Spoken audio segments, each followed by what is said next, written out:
That'd be awesome.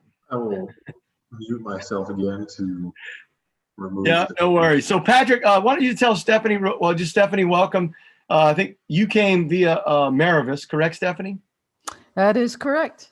And while I thought I was going to be giving you for showing up to this one, the first 3 lessons, it turns out. Mute myself again to. Yeah, it turns out I'm going to probably just have to redo lessons 1, 2, and 3 for the sake of you guys that are showing up to lesson 4. However, just so you can see it, what we talked about before, I'll do this in a, let me go back real quick. So just so you can know the topics that we were working on was as a quick review. Let me do this. Let me just do a quick review. So we talked about, access to the org. Let's go back and I'm going to do a lightning review, like lightning fast. And we talked about, let's see. So we talked about the basics. I'm going to do a super lightning. So here's our agenda, right? So the company we're working inside is Universal Containers. That name should look familiar to you. We are going to, the reason I'm doing this demo is because I'm doing my certification teach in early February, looks like February 2nd. So I want to get a chance to actually teach this material with students interacting with me. So if you have questions at any point in time, the goal for me is that you can interrupt me while I'm explaining it because that'll help me explain it better.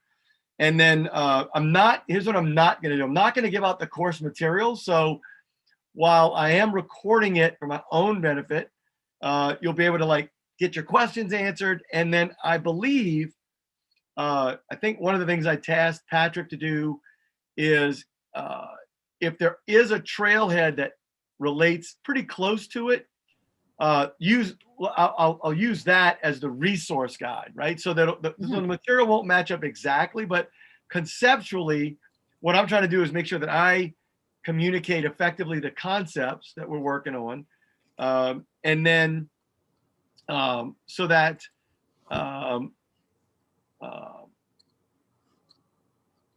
basically that I have that's what I'm practicing, right? So if you want to connect to the material itself to get hands-on, to get the experience you need, going through Trailhead is going to be the best way to go. So if you find the Trailhead link, just put it in the chat. What I'll do is I'll post that to the YouTube live video. So at least you can there'll be a resource there, and I'll keep that private and internal just to you guys. So it's unlisted, even though I'm live on YouTube, I'm really just recording it to YouTube simultaneously so that I don't have to copy it from down to my laptop, just blah, blah, blah, right? Because I got to download it and then back to YouTube. And this is just one more direct way to do it. So so the building your data model, and I'm going to blaze through these just so everybody gets caught up again. The data model of Salesforce is a relational database. We'll do it inside the company of Universal Containers. So that there's context for why we're building what we're building, why we're talking about what we're talking about. But this sort of tracks your journey as a platform app builder, like the admin class tracks your jumping into taking on Salesforce by, in AW Computing, they had a consultant set them up, and now you're taking over. And how you interact with the business in order to produce results for the business. So Universal Containers, and then we'll talk about we'll go through all of these lessons. And I know I have 4 or 5 sessions set up on the calendar, but I'll just extend those to recur. And I'll add more if you want to jump in. And again, as my gift to you, please ask me questions. Patrick, send me your your test report, and we can go over some areas if you want to emphasize or ask questions about to make sure we cover that. Because my goal also is help you guys get certified. And then Stephanie, I think you and I were in a cohort together, weren't we? Right. I believe it was service. Service, right? Did you get your Service Cloud certification? No, not yet. This month got my platform app builder scheduled, and I'll probably, because I can always use a refresher, my game plan is to take my cert for Service Cloud in February. So that way the field service stuff is fresh in my mind. And then maybe late February, this is really being optimistic, probably realistically, it'll probably be early March. I'll try to, if God willing, I pass the service, I can then take the field service or attempt it and just try to get everything Yeah, done look, by April, it's however it all works good. out, It's all good learning, right? The more you immerse Yeah. yourself in the language of Salesforce and then practicing practicing these concepts, the more you immerse yourself in that, get in the trailheads, try stuff out, but get into an org and try to build it out, or Yeah, that's what I've been doing. consider volunteering for a nonprofit in some ways, although that could get you a little off center for business. But as you do more, you'll learn more. And then really the hardest part to me is making sure you understand the core language of Salesforce, right? That's what the benefit of taking the classes. When I teach for Salesforce, I always remind people that, if you want to learn a language, you could take Rosetta Stone, or you could go live in the country for a year, right? And so really, and what I do as an instructor is I'm really, really, really committed to holding the language rigorous. So as you ask questions, I'll correct your language. Because I know how important it is to be precise, because part of the challenge of the test is it's a very precise test.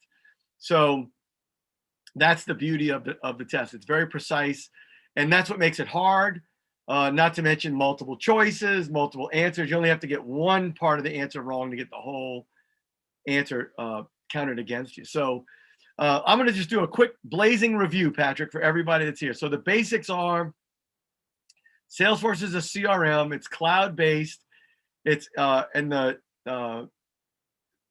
everything's built in the cloud, which is not really in the sky. It's just data networks and data centers all over the world that's holding these databases, right? So Salesforce provides infrastructure, application, and operational services, so people can just run their business in that multi-tenant environment. So they own the building, you own your little office inside that building, and you get a benefit for those shared resources. The layers are the way that Salesforce is described by lots of people is there's the what the user interacts with, the data, where the data is housed, and then how the logic and automation transfer that data to kind of keep an updated picture of reality in place so that business leaders can really make better decisions. So when you're working with business requirements, it's always good to understand where what you're working on lives. Is it the data model? Is it the interface? Or is it the logic or the programming for that data and how it's related? Like what you're going to do with the data, and that's really the inputs and outputs of the system itself.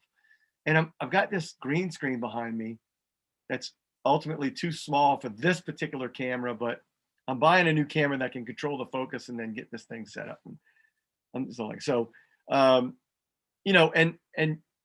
the goal is to have your users be able to record and report the data changes in their business so that it's transparent and communicates to everybody else in the business, right?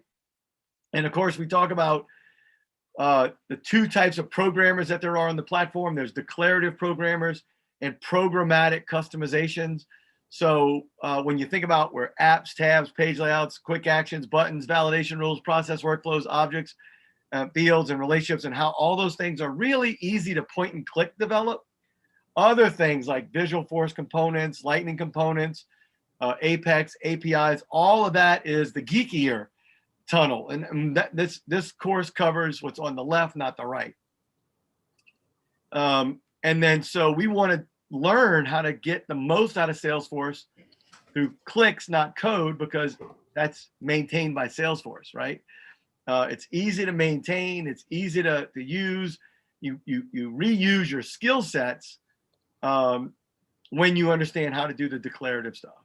So let's talk about universal containers. It's they sell cargo containers. There's all these people we're going to talk about. There's a recruiting application built in. We're gonna build it back out, kind of like we did in the program. there's lots of links in here for basically look for documentation, and I'll put some of those in there. So the data model itself, and we're going to talk about like what is the data, how does the data connect with each other? And I was talking to a friend about another software platform that I use as a marketing platform. I'm like, yeah, it's great, except it's not really relational. Like it's a great marketing platform because it's contact focused, one single person focused, but it's not relational. You can't build a company off of it. And Salesforce really does provide you the flexibility to create a model of reality in data. Now, I will say this too, because I want you to understand my framework and how I frame the class to relate to the information that they're getting, right? So data is the last human language that we've acquired as a species. And what do I mean by that? Well, the first human language we acquired as a species was charades, right? Grunts, pokes, and signals, trying to Tatanka, right? Remember, and Dance with Wolves, he was trying to get a word, a way to communicate. And then we found Pictionary was the next language we acquired, right? Drawing on the wall was the first form of static communication. You didn't asynchronous communication we picked up after the first synchronized communication, the dance we did with GPS. And then we started getting words for our thoughts and feelings, or I call WTF, that part, which women are way better at than men, by the way. Men are still really good at GPS, but women are really better at WTF. That's why men go, what? But so words are our, and then the evolution of words, went from scroll. I always joke about it, right? We went from scrolls to pages, and then Salesforce took over and went back to scrolls with long pages of data that we wanted to scroll through, right? Because Salesforce loves long pages and scroll bars. But our last language, after we got the written word, which has really transformed humanity as much as anything else, we started to get data. A couple hundred years of science, we started collecting data, but now once we went digital, it's a new form of communication. And I think that's where a lot of people struggle, is we don't, as the tech people and platform app builders really are the translator between humans and data a lot of times, right? Even between the admin and the platform app builder are really the same person. This is really what I consider to be an advanced admin skill set, where you're trying to translate human language into computer language. And the fundamental thing you have to remember about computers is they're dumb. It's either 0 or 1 with a computer, right? Humans have a lot of gray matter between their ears and a lot of gray in the way they communicate their data. Just ask somebody, how's it going? They'll go, great. Great? What does great mean? And then you have to translate that into meaning. And humans struggle with that naturally. And data is supposed to help. But what we learned in 2020 is that data doesn't really help. People don't have a strong relationship with data, AKA COVID-19 and information. And what we've gone through in the last year has really shown us that there's a gap between humans and their relationship with data. Salesforce is that platform that helps you build that gap, but it takes you understanding that. Building objects, and objects are tables of data. They're spreadsheets with guardrails, and they're spreadsheets that lack all the flaws that spreadsheets lack. And spreadsheets have a lot of flaws. The biggest flaw that spreadsheets have is human interaction, that it takes a high skill level to prevent humans from messing up spreadsheets. And it often doesn't happen. It's just like PowerPoints. The more sophisticated PowerPoint gets, the less consumable PowerPoints are becoming. Only a few people, Nancy Duarte and Steve Jobs, are transforming the world of PowerPoints. And that was shown in An Inconvenient Truth, right? That was one of the first PowerPoints that people said, oh, you don't have to put 100 bullet points on a slide to get your point across. Yeah, marketing. So they're objects of data on the Salesforce platform, or like Uber spreadsheets that hide the spreadsheet, which is a really hard way for humans to consume the data. Some of us, few of us like spreadsheets better, right? The minority. and put it in a way where humans can interact with it more effectively. And every object is a table that Salesforce calls objects.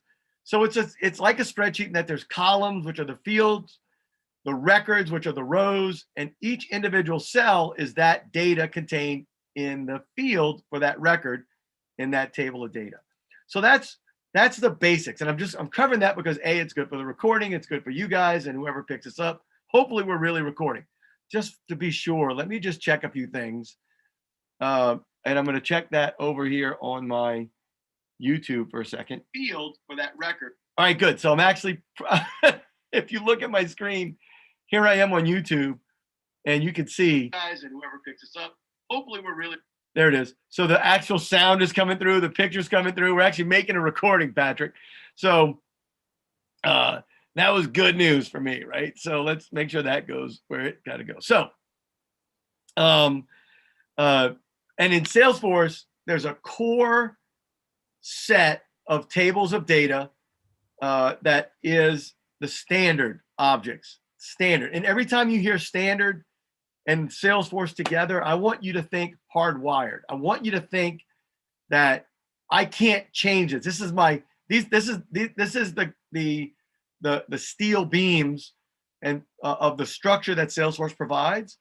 And there's a lot of benefit to that, right? You're getting a solid shell to build your data. The custom objects are built with the same architecture, but you build them, you can destroy them, they're your creations. And then of course, system objects are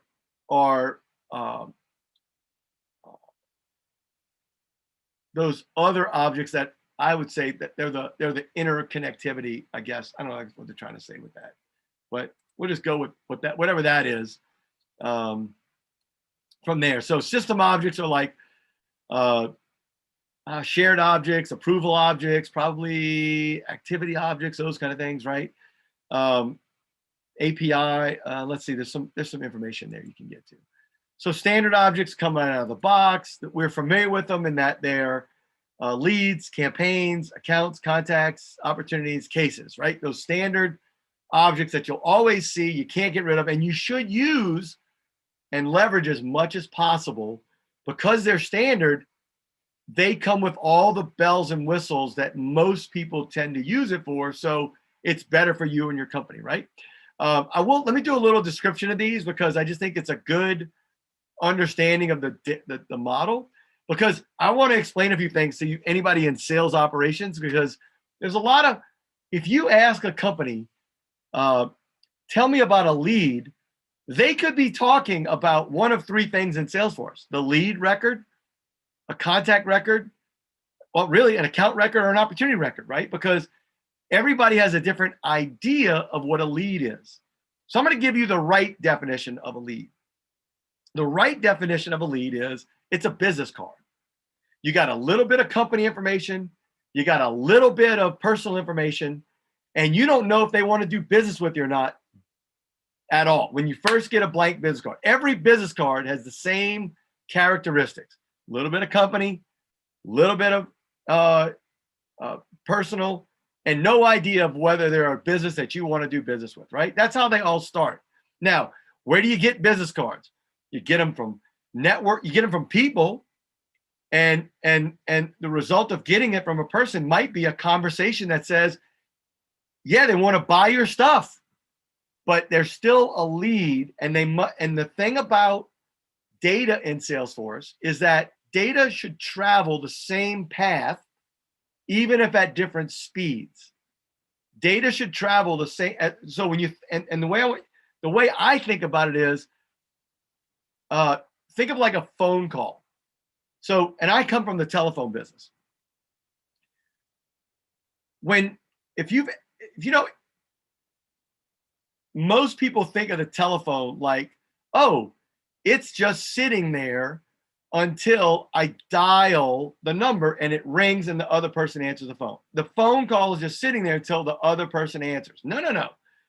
The phone is actually active the whole time it's sitting on your desk. If you have a real phone sitting on your desk, it's in, as far as the telephone company is concerned.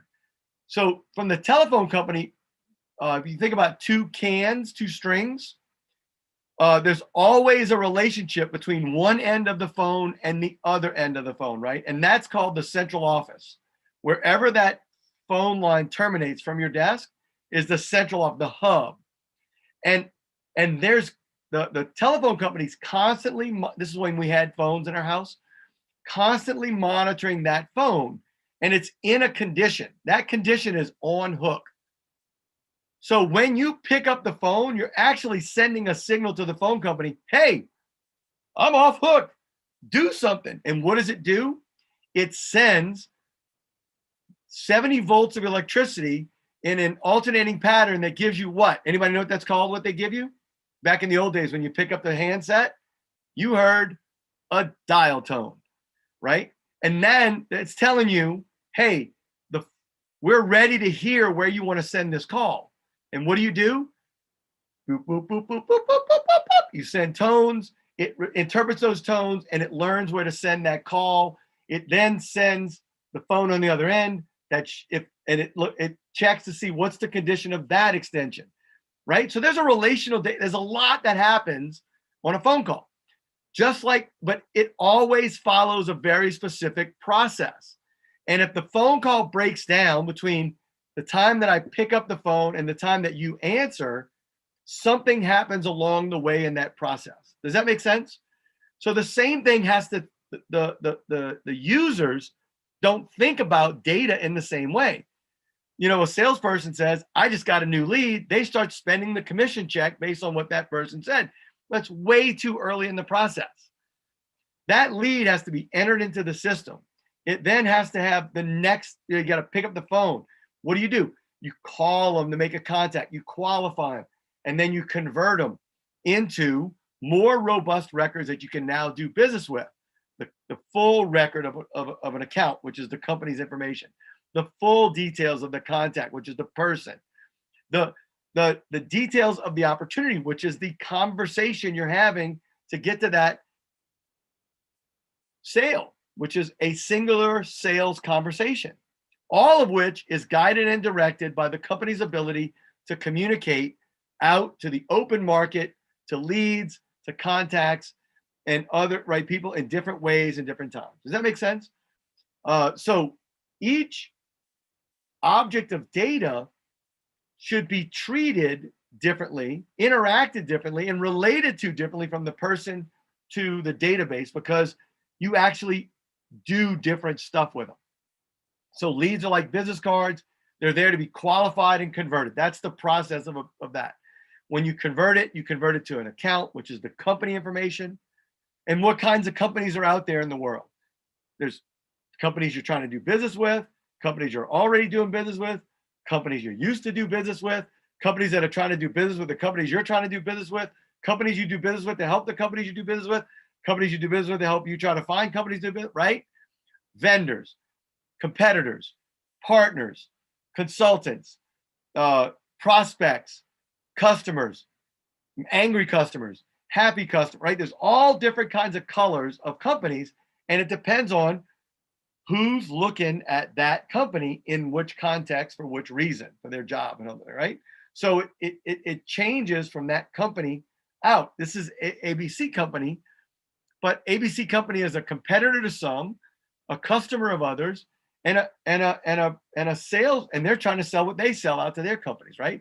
So they've got that relativity that you have to figure out in your business model as well. So the business use case of data is as important to understand as how Salesforce captures and collects that data to reflect your story about that record. Does that make sense? So you're giving context to all of your data through all of these different ways of organizing the data in Salesforce. So this is what we're talking about, what we're going to need. We're going to need to create a custom object. Yeah, Patrick? Could we go back to that slide with the objects on it? Sure. Those, the dot, or like the circling with the 3 lines coming off of it. Am I remembering correctly that denotes a master detail relationship, or could it also be a lookup? it's either one. So the structurally, well, from a user point of view, a lookup relationship and a master detail are just the same. Okay, From a because user. we couldn't have 3 master detail relationships with account, right? We only have 2. It's either 2 or 3. I don't remember. And I'll tell you something else.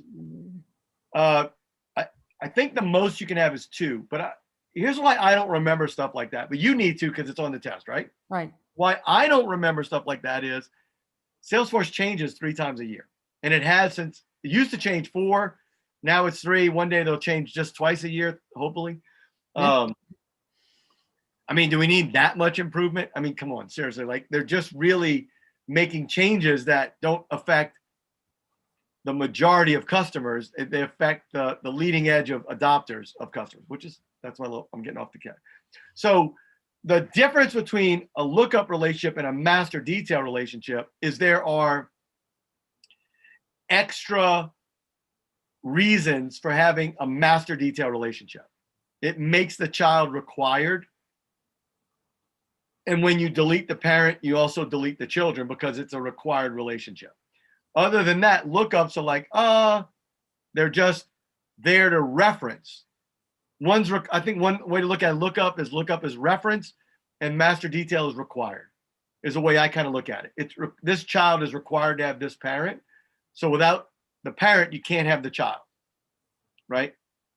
Whereas a lookup, you could have the child without the parent. You can have a contact without a case on it, kind of the way I would look at it. Right? That makes sense? In the context of this graphic, would the opportunity be a junction object between campaign and account, or? It would not be a junction object because a junction object is based on 2 master detail relationships.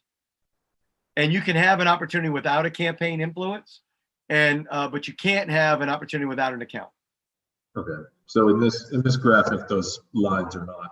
And I want to sort of caution you, because these are standard objects, the rules of master detail don't apply because you can't delete standard objects, and you can't add you can't add master detail to a standard object. It's because it's hardwired, it's already built. But if you recreated this with custom objects, then yeah, you could make one. If you made it a master detail, then every opportunity would have to have both in order to exist.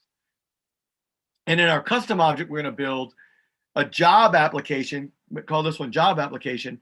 Can't exist without a position available and an applicant applying for it. That's what creates the job application, right? And a job application wouldn't exist without either one. Therefore, it's a junction object because it represents the child of those 2 separate records. Does that make sense? Anyway, and you know, I think, listen, practically speaking, I think it's important to know it for the test, but practically speaking, you just have to think about what's the map of reality? What am I trying? What data am I collecting it? Why am I collecting it? How do we relate to this data from our physical reality to all we're doing is creating a picture of reality through data so that we can expand the calculation ability of our brains into something that'll do some of the math for us. That's really the ultimate benefit of Salesforce, right? And I'm saying all that so you get some context as to why we're going through all this hassle of learning all this stuff, so that you can actually translate it to the business users that use this stuff and understand why they're putting it in Salesforce. Because you're going to be asked to put data in Salesforce, and you're going to answer a lot of executives or people who, and I'm saying whoever has the right to ask for this or think they have the right to ask, it's because they want it, which is very different than needing it and how they're going to use it. So part of your job as you're building applications is to understand how the people are going to use it so that it's actually worthwhile data. And the reason I say that is that if you collect all the data in the world, what good? It's not going to do you any good because you don't. You lack the ability to actually use it. They actually use the data. Anyway, so we're going to create some custom objects. Or at least we're going to talk about them, right? Every custom object comes with standard fields. It's important to know. Why? Because Salesforce has certain structures that it needs.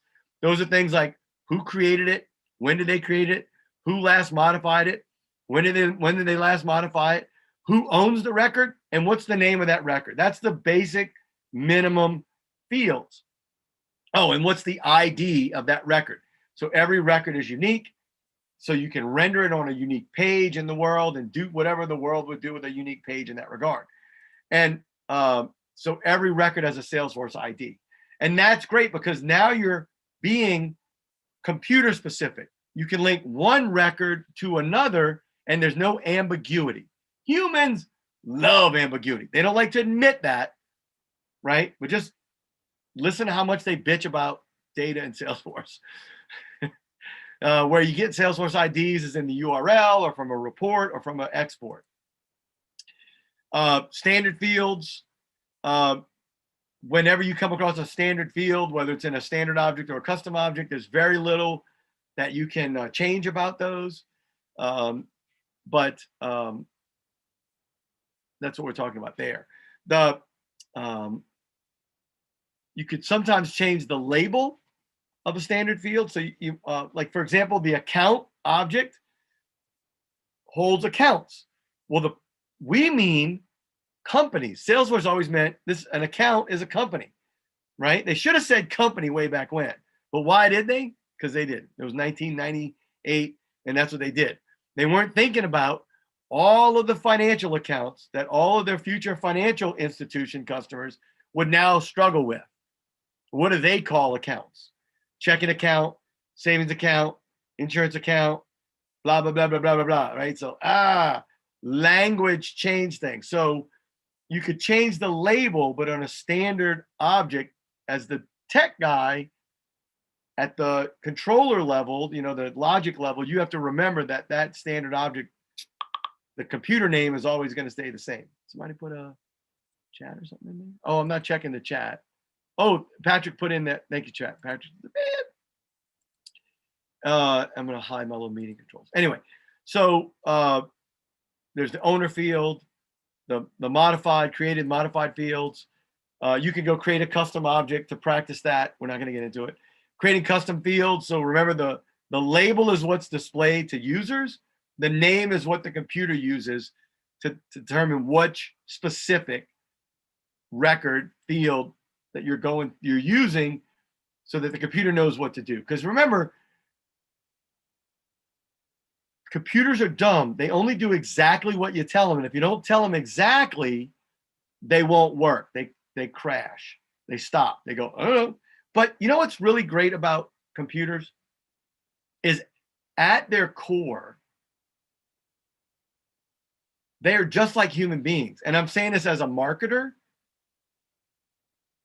Every marketer will tell you this, but they don't always realize it when they're doing it because they're human. The confused mind never acts. The confused mind never takes action. The confused mind doesn't buy. It flounders. It's right. And that's what human beings do a lot of times, especially. So if your users don't know what to do next, something's confusing them about what it means for the data they're looking at. The label didn't communicate. The help text doesn't communicate. Something in there is not human enough for them to interpret it appropriately to take the next action. Field names and labels don't always do that for the end user. It might for the developer user, who is not always the most human of those people, right? Because remember, for the last 60 years, maybe 80 years, the people who developed software were not the most people-friendly people, right? I mean, you guys have way more personality than the original developers, way more human capability to be human, right? And because you spoke, you're in the light, you're out there interacting with the people. The original guys they hung out in caves somewhere, they loved it. So we're in the second generation, maybe even third generation of developers now, people who develop on computers. And so there are people who've grown up with software having to deal with what technical people dealt with to satisfy their needs.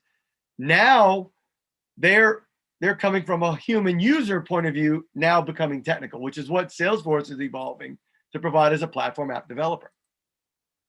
You got all these different field types, which is a restriction of the kind of data that you can collect, which is what you can't do in Excel spreadsheets easily, not the typical end user, right? When it's creating a database. Salesforce makes it easy for you to create the kinds of data you want to collect and restrict that data when you collect it so that the computers know what to do with it on a more consistent basis. There's certain field attributes, the description, the help text that displays to the user. Those are things you control when you create those fields. I got to tell you, one of the biggest mistakes that you're not going to be tested on, but it's so important to understand, is that the description of the stuff you do in Salesforce is for you, because you're going to forget why you did it. You're going to forget who asked you to do it. You're going to have to go dig in 14 other places to find your notes. That's the appropriate place. This is the Bill and Ted's Great Adventure marker in the future, right? You're leaving your note to your future self about what you were doing today. Your ego will tell you you don't need it. You'll remember, but I promise you. And in class, I won't, take the time to do it, but I'll take the time to remind you to do it every time, right? The text displayed to the user should be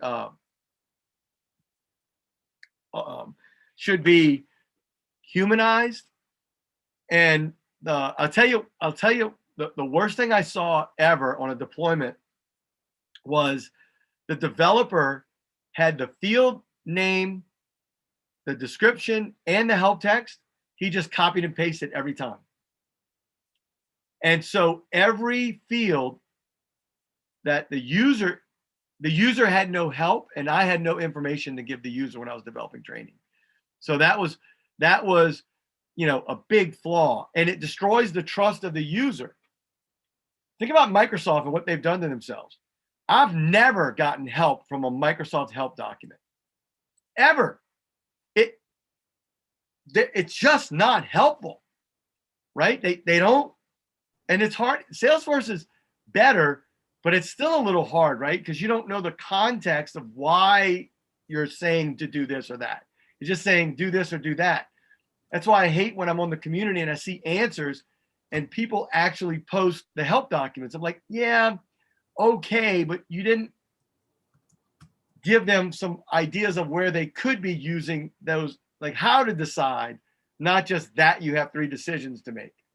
So when you think about these general options, required, unique, and required, unique, and the field type, the data type. These 3 are very important for field attributes. I'm going too much in detail for a review, but a reason I want to put them is this. So that the reason I'm saying that is those 3 field attributes, the kind of data you're collecting, whether or not it's required, whether or not it's unique, whether or not it's an external value, whether there's a default value, all of those are options that are controlled at the system level. What do I mean by that is when you say the data type is supposed to be a number, it won't accept an email address. It won't accept text, right? It's looking for the top 10 digits on your keyboard. It's limiting the data to that. So nothing's wrong if it doesn't let you type in 22, if you got to put the numeric 2 and the numeric 2. It's doing what it's a controller of the user experience, right? And that's good because now you're bringing in the elements that create data integrity, right? And so when a record is saved, it has the data that the user put in has to match the data type. It has to be there if it's required, and it's got to be unique if it's unique. Now, whether it's external value or there's a default value has more to do with how you use those records somewhere else, how you identify that field, how you treat that field on different operationally. But the required field, there's an impact to making a field required here. And I'm saying this for the benefit of like understanding like the gizmos that happen, right? Because you got to always think about nothing happens until a record is saved. In sales, they always say nothing happened until something is sold. Well, you can't sell until you save. So you got to save that record in order to tell the computer to act. So when you make a field required at the system level, you also, the impact is that field is now available to all your users on every record page all the time, and everybody can edit it that can access that record. Why? Because you made it required at the system level. It's like everybody's got to have a badge to get into the building. Now, the building may have 100 floors. You may only be able to get on one of those floors. But if it's required to have a badge to get in the floor, everybody's got to have that badge. It's got to be active. It's got to work. Same thing with required. Unique has the same thing. The type of data. Those are all system requirements before you can then add any other rules to make it required. Just sort of saying that. Field dependencies. Whenever you think about limiting the choices of a pick list value, there are basically some other indicator has to tell you to limit your choices. One of those is called field dependencies. You can set those up where if you pick choice A, it limits choice B, right? What's the other thing that controls pick list values? On a more global, you remember?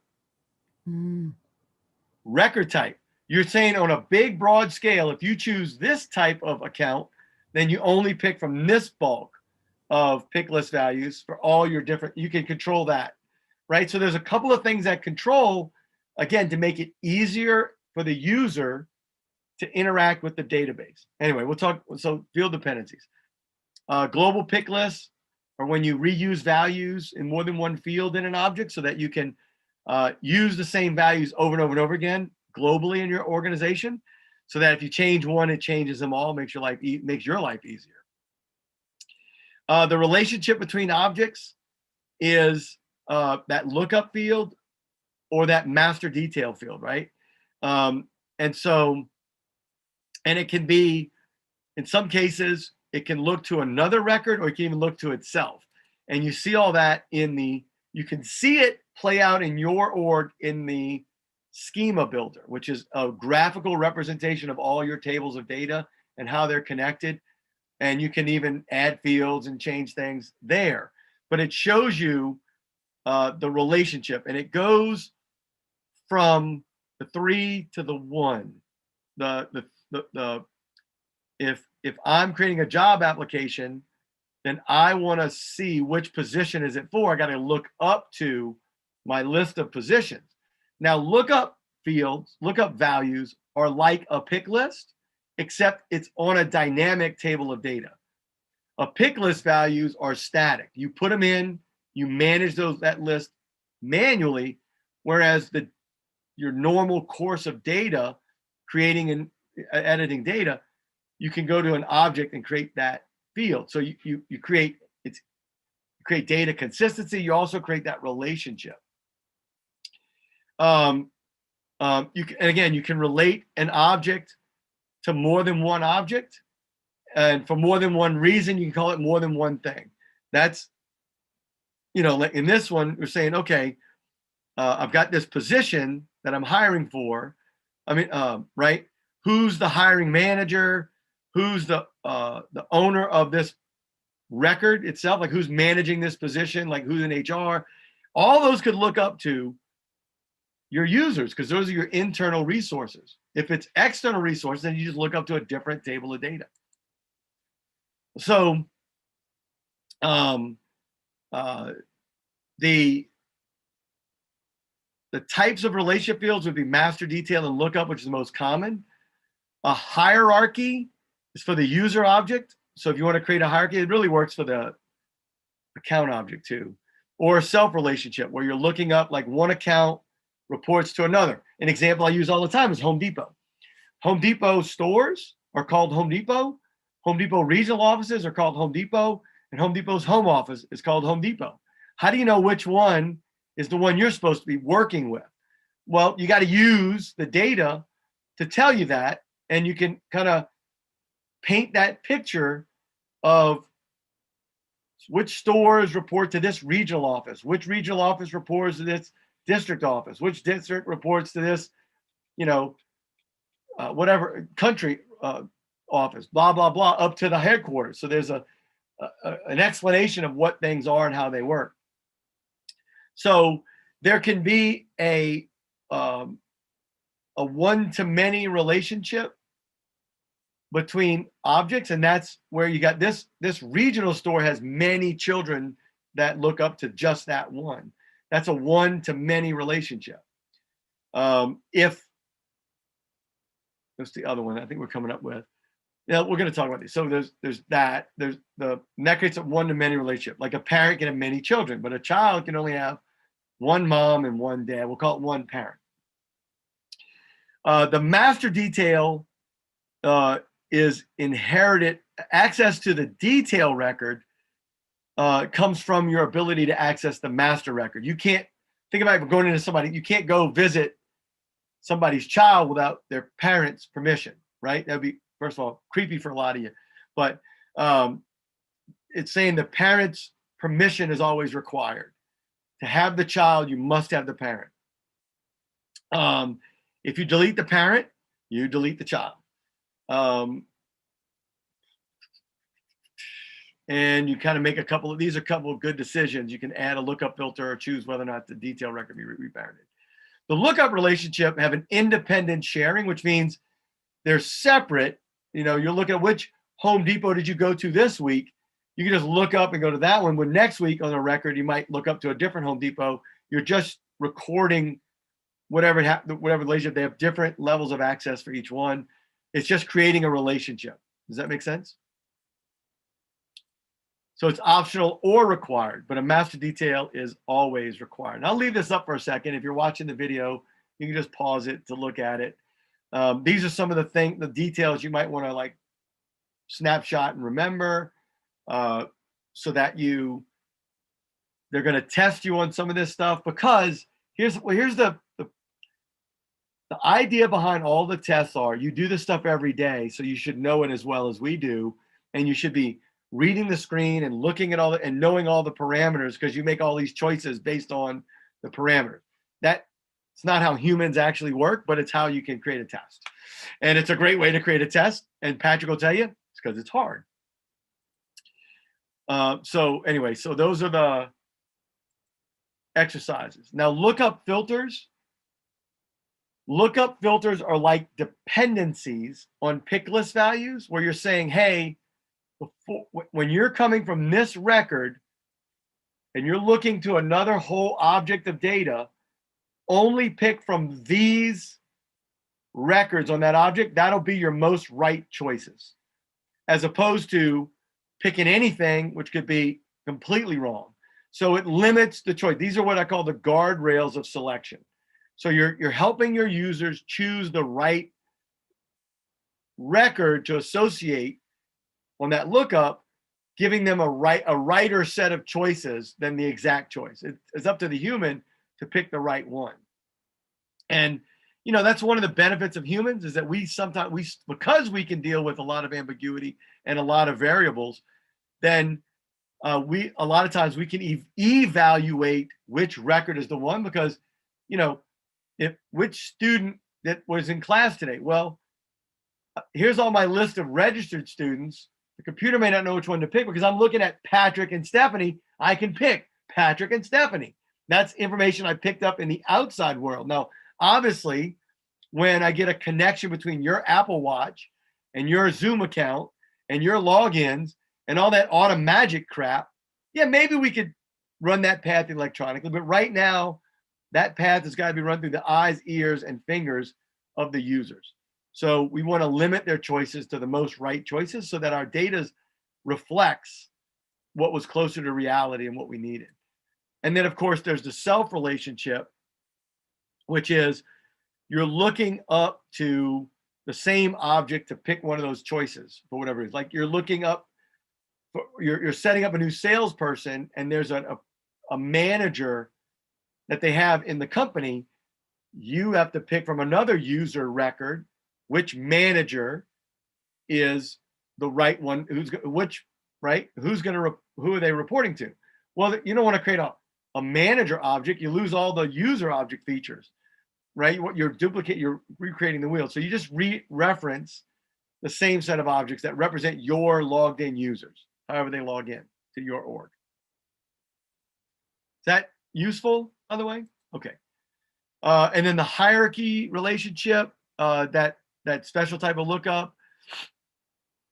Manager is standard, approver is standard, but you could add other relationships back to that if you wanted to, like, who's my internal partner, who's my HR partner, who's my IT partner, blah, blah, blah, depending on the role you're in.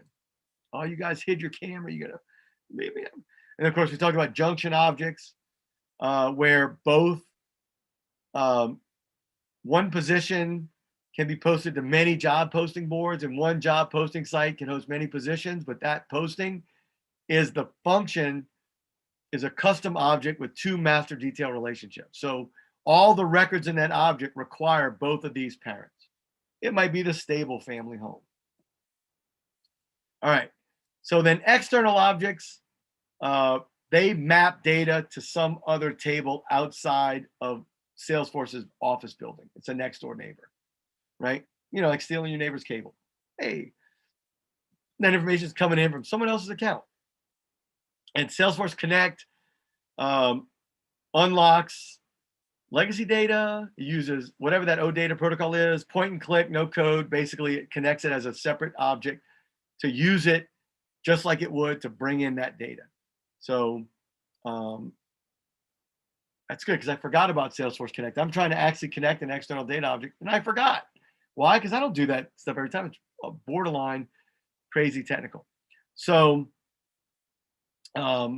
it uses the API, or that basically computer-to-computer connection.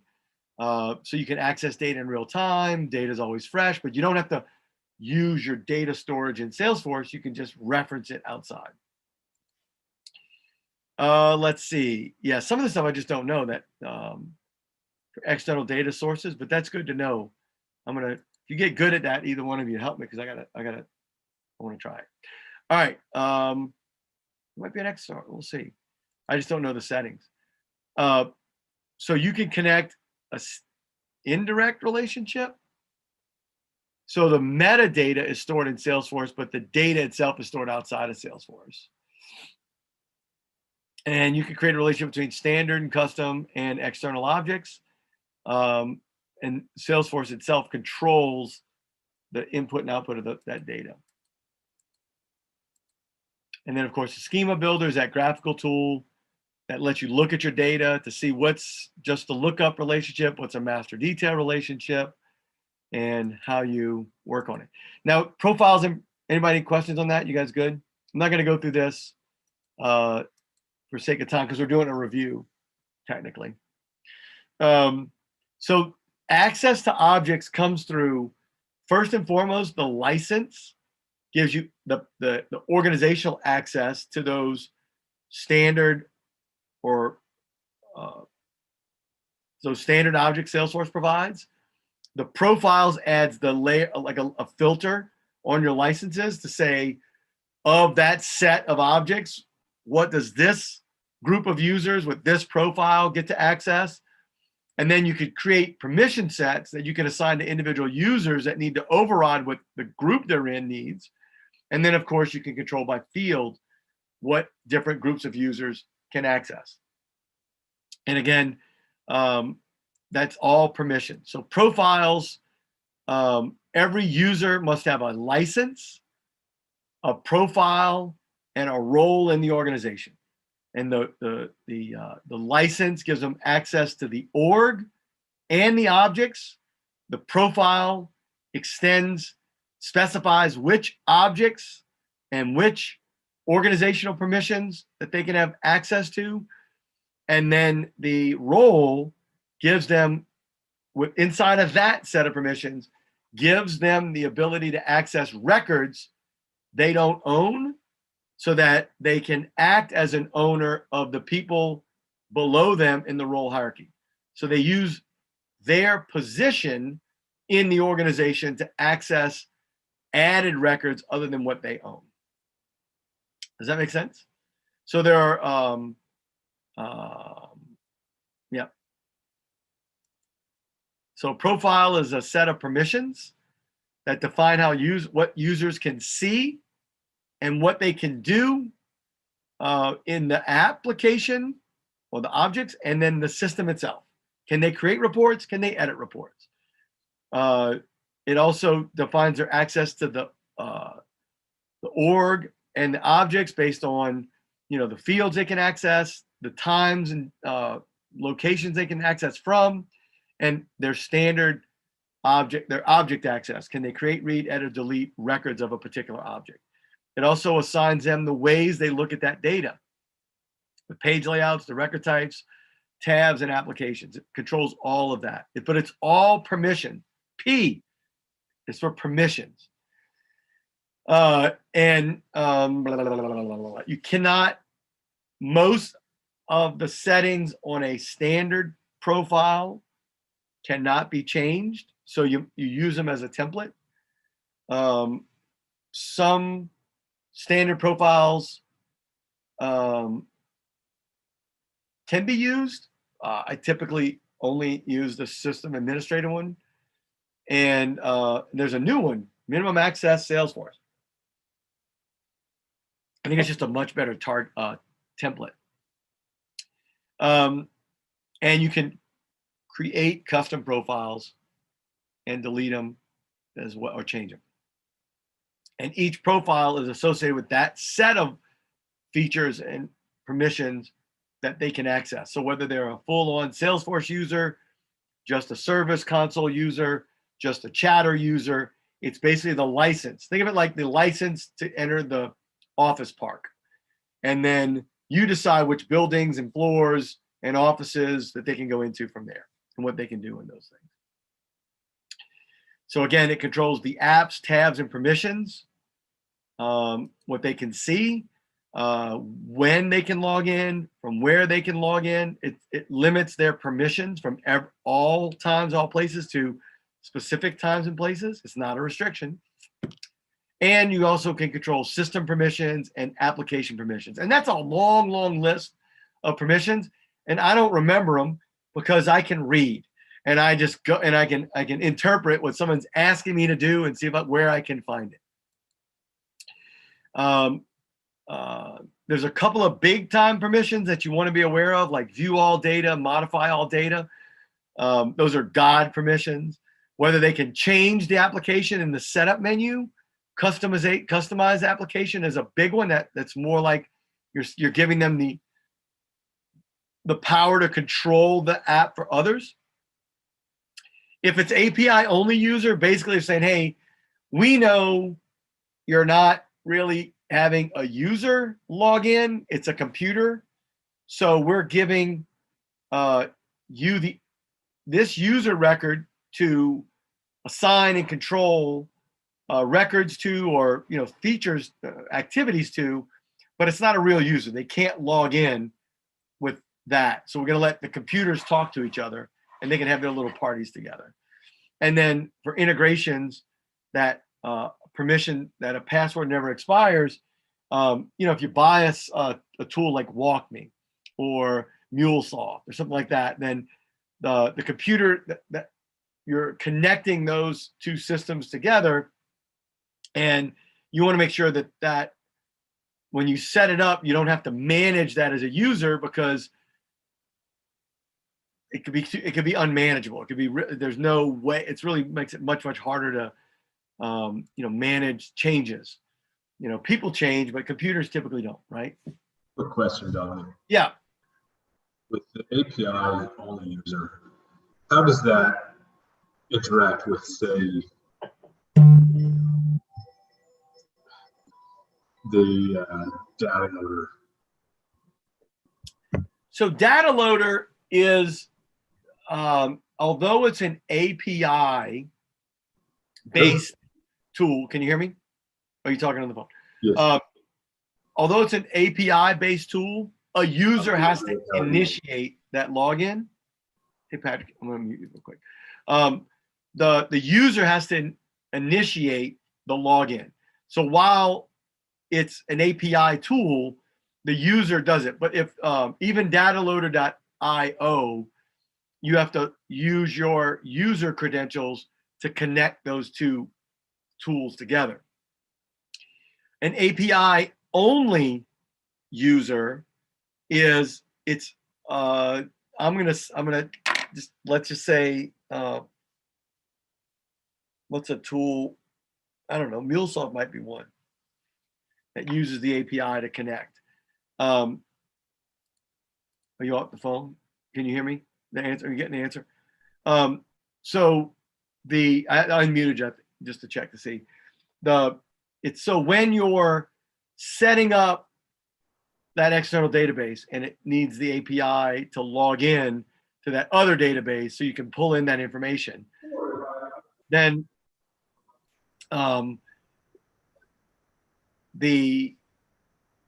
that API user becomes your organization's user that connects with that other computer.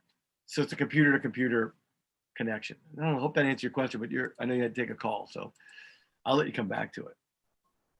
Users access objects with their cred, the create, read, edit, delete. I wish they'd change those around, but I guess that's hard.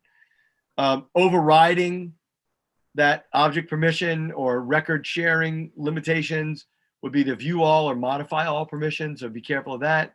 And then, of course, field level security restricts users' access to specific fields, so you can maintain any HIPAA compliance or Sarbanes-Oxley requirements or all those other things that say you got to protect the data. You're liable as a company if you don't protect that data. Let's see, custom profiles. We did that. So user access to objects. In order to extend a user's access, you can give them permission sets. So permission sets are a set of permissions that you can assign to a user, and they add to that user's profile without having to create a custom profile for every user. I mean, and when you think about the reason for that is, it's if you had to create a custom profile for each user, there's just more opportunity for mistakes. And if you had to create a separate set of permissions for each user, again, it's more mistakes. So somebody might need the ability to delete. Instead of having to go into that user's record and add the delete permission, you add the permission set that you know is already set up with that right recipe of permissions. So it goes to that correct user and just makes that user have the ability to do more or see more. Permission set groups are that additional recipe that you put together. I like to think of it like Zatarans in a box, right? When you buy Zatarans, red beans and rice, it's got all the ingredients you need to make red beans and rice. In theory, I mean, you still need to add fresh ingredients, and you still need to add good meat, and you still need to cook it correctly. But the point I'm trying to make is, instead of having to add like a group, a certain set for certain type of people, you can just put a group, you can bundle a group of permission sets into one group and add that to a user. So it makes your life easier to manage. So if if they change positions in the company, you can just take out a whole set of things at once.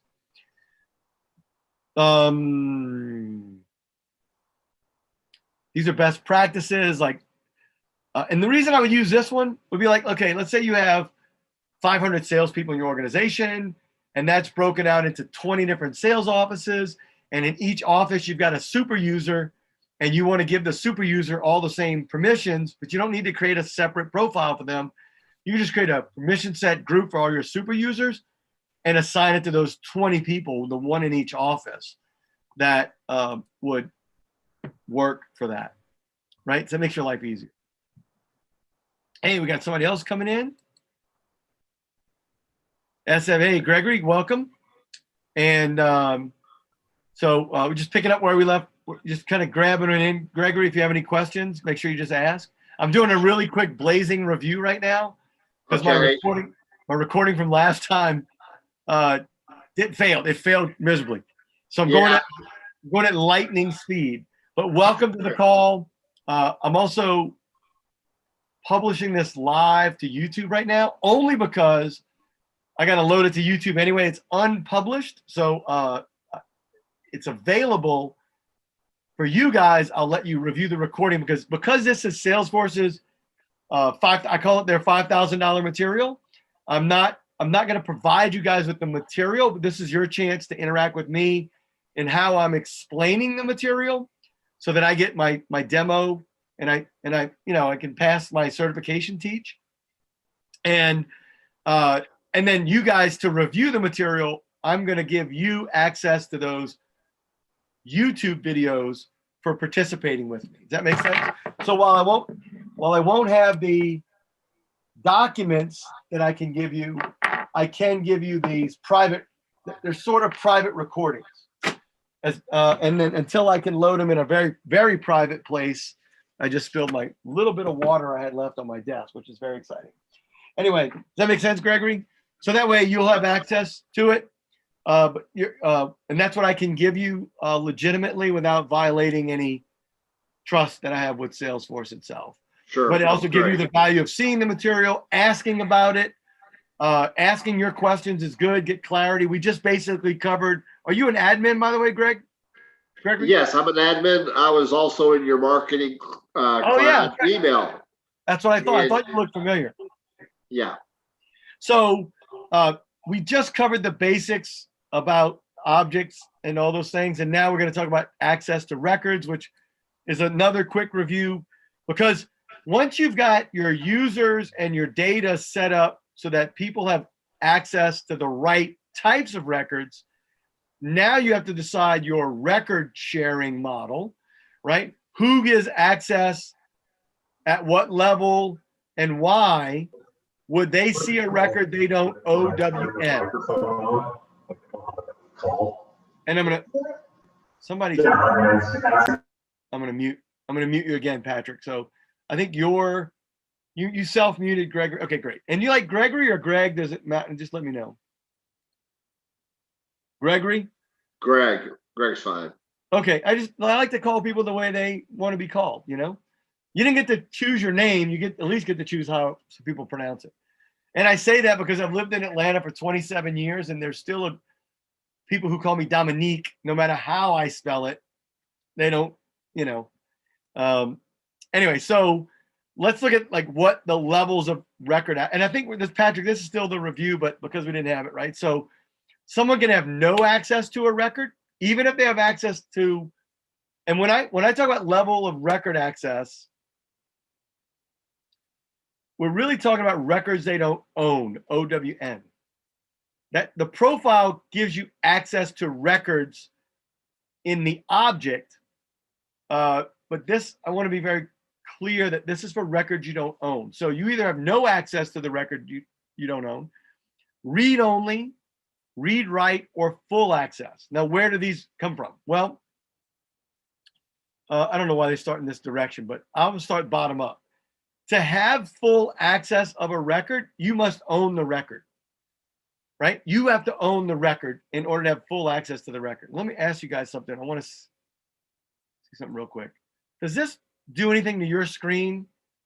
When I look, I just put something on the screen. Does it affect you guys visually from what you can see?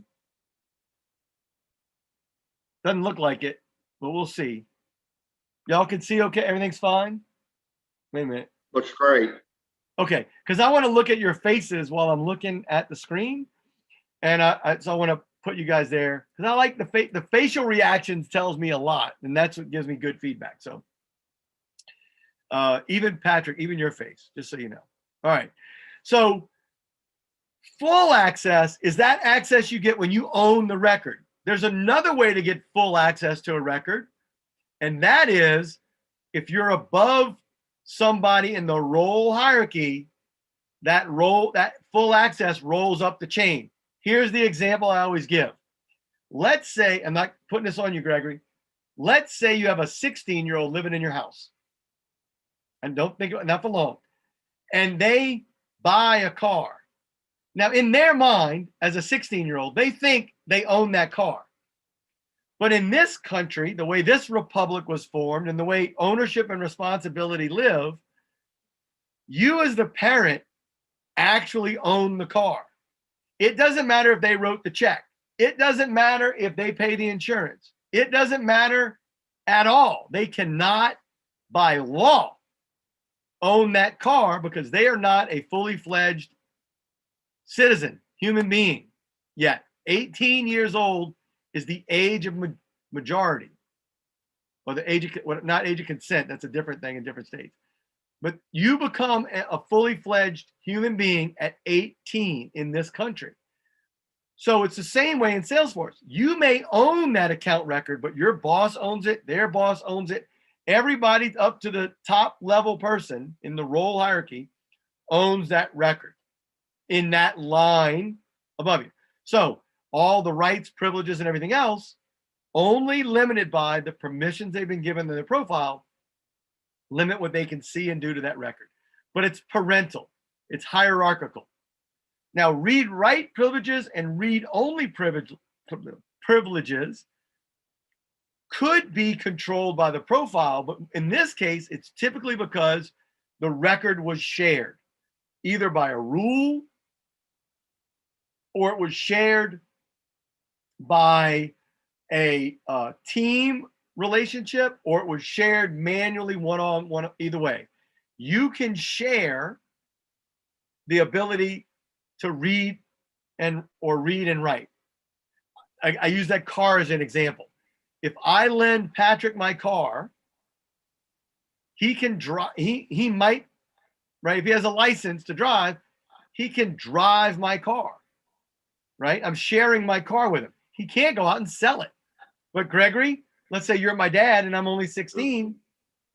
You can not only read and you can not only drive my car anytime you want legally, you can also sell it out from under me. I think parents should do that more often to their kids, keep them in check. And now if I say, Patrick, you can ride in my car, that's read only. You can't drive it, right? For whatever reason, then you have read only privileges. If I say you can drive it, but you don't have a license to drive it, you don't have a license to drive a car because you're only 14, then you can only read it, right? So you don't have the permission for it otherwise. So get rid of that. All right. So now. Hey, Dominic, have you covered anything, since I jumped in here late, have you covered anything on permission sets yet? We did a little bit on permission sets. You have a question about them? No, I'm just thinking about permission sets as you're talking through this and how it might apply. So permission sets extend the licensing, if you will, of what that user can do inside your system, inside your org. And it allows you to grant someone the ability to see or do something that the rest of the chickens in their coop they can't do. So profiles group your users into the minimum amount of abilities that they can see or do inside your org. So the example I use is this. Let's say you got 500 people in your sales organization, 500 people that report to the VP of sales. That might be spread out over 20 offices around the country or world. So everybody in sales sees and does the same thing with the same records. They kind of do this. They work in the same factory, if you will. But you've got a user in each one of those offices that are your super user, right? They're part of sales ops, they're whatever they do. They need to be able to do more and see more in order to support those people. So you would just create a set of permissions that grant them the ability to do what their job responsibilities say they need to do. And you can even clump those together into a permission set group.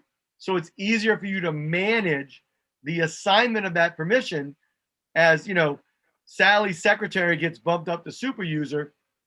And, you need to quickly and easily assign that permission, all those permissions at once.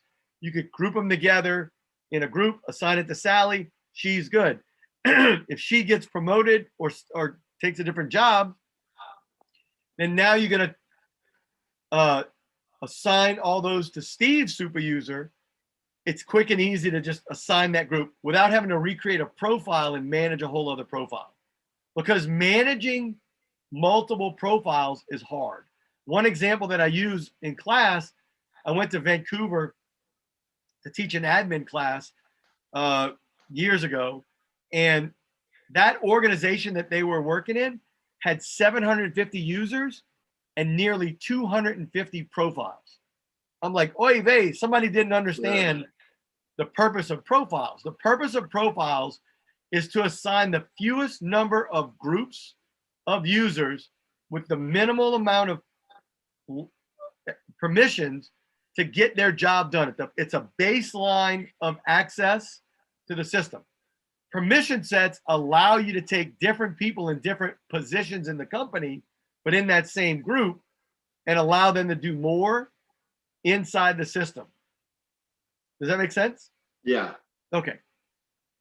All right. So going back to this, levels of access, no access is nothing. Read only, read write, full access allows you to keep granting other individuals what they need to get their job done. And one of the things we talked about, Gregory, too, is that the whole purpose of Salesforce is to create a map of your reality in business, right? Your internal and external reality. Whatever's true about how you manage your business, how you operate your business, the information, the accountability, the responsibilities, everything that you need to understand and operate your business can be reflected in data built into Salesforce, and Salesforce has that ability to customize it in this way. So these are all the tools that we use to accomplish business goals and results. So profile versus record access. Remember, profiles are the set of permissions or licenses. They control access to an object, access to fields, access to page layouts, access to record types, access to, and then system permissions. Ownership controls access to the records. And then sharing, whether it's through role hierarchy or the rules or teams or manual sharing, controls access to the individual records or type of records that you're looking at. Does that make sense? So that's what we think about record. And record ownership is based on the design of Salesforce. So it's every single record in Salesforce has an owner. And here's what's beautiful about that, by the way. This is what business leaders don't understand about their data in Salesforce. It gives them the ability to create the one thing that the CEO is responsible for, which is accountability. Ownership should reflect the meaning your organization has for accountability. What does it mean when you own a record? Sometimes it means nothing, right? Depending on the security model you have. Sometimes it means if that record is wrong and it caused a problem down the road, where does the buck stop for who's responsible for that record being up to date? You've got to be able to define and identify accountability and responsibility throughout your business in order to have a well-run or functioning enterprise, right? Just like the military. Everybody's got a job to do.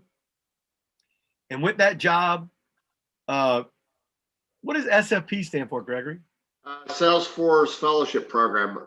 I have that on there from, I'm in the Hiring Our Heroes Salesforce Fellowship Program, which just started yesterday. Awesome. So I thought that this was going to be later. That's when I signed up, and it turns out you are starting earlier. So I had a little bit of a conflict there. No worries. No, I got it. So yeah, and I saw you. We're gonna do it. This works for me, so I'm gonna do it. I mean, again, you'll have access to the recordings. So records have an owner. The child records in a master detail relationship inherit access rights from the parent record. We talked about that earlier. There's two types of owners. There are users and queues. the only two standard objects that can be owned by a queue is a lead or a case. All the other queues can only own custom objects. Record owners have that full access. So that's what this is all about. So again, the story that you'll see these slides on is based upon the story that we're building in this training program, is the recruiting application that got built for Universal Containers. And what they want is to have a queue for recruiters to collaborate, because only so the challenge, depending on your security model for record ownership, is only the owner, right? It's in a private record, in a private relationship, private model, only the owner can see that record, right? Only the owner can see it. So if only the owner can see that record, then how do you collaborate in certain environments? Well, you can do that a couple different ways. You can share the queue is a form of sharing record ownership amongst a variety of a group of users that make up a queue, right? That's what makes up a queue. So it's the way you extend that full access to leads, cases, or custom objects. So they also give you a holding pen, if you will, for a queue. So records can be routed to a queue, and depending on how you set up that line, if you will, a record can stay in a queue until one of the members takes personal ownership of that record. So again, when I talk to leader, and I'm saying this stuff, I'm throwing in, by the way, you may not understand why I'm doing this. This really isn't part of the training, but when I typically, when I work with training people on this type of material, both as an admin and now as a platform app developer, you got to think in terms of the business and how the business works. I have a business background, and not a lot of people who do data understand how business really works, right? So I try to give it some flavor and texture. Let me know if that's helpful for you guys. When I explain this, I also want to explain it in the context of how the business is going to use what you build for them.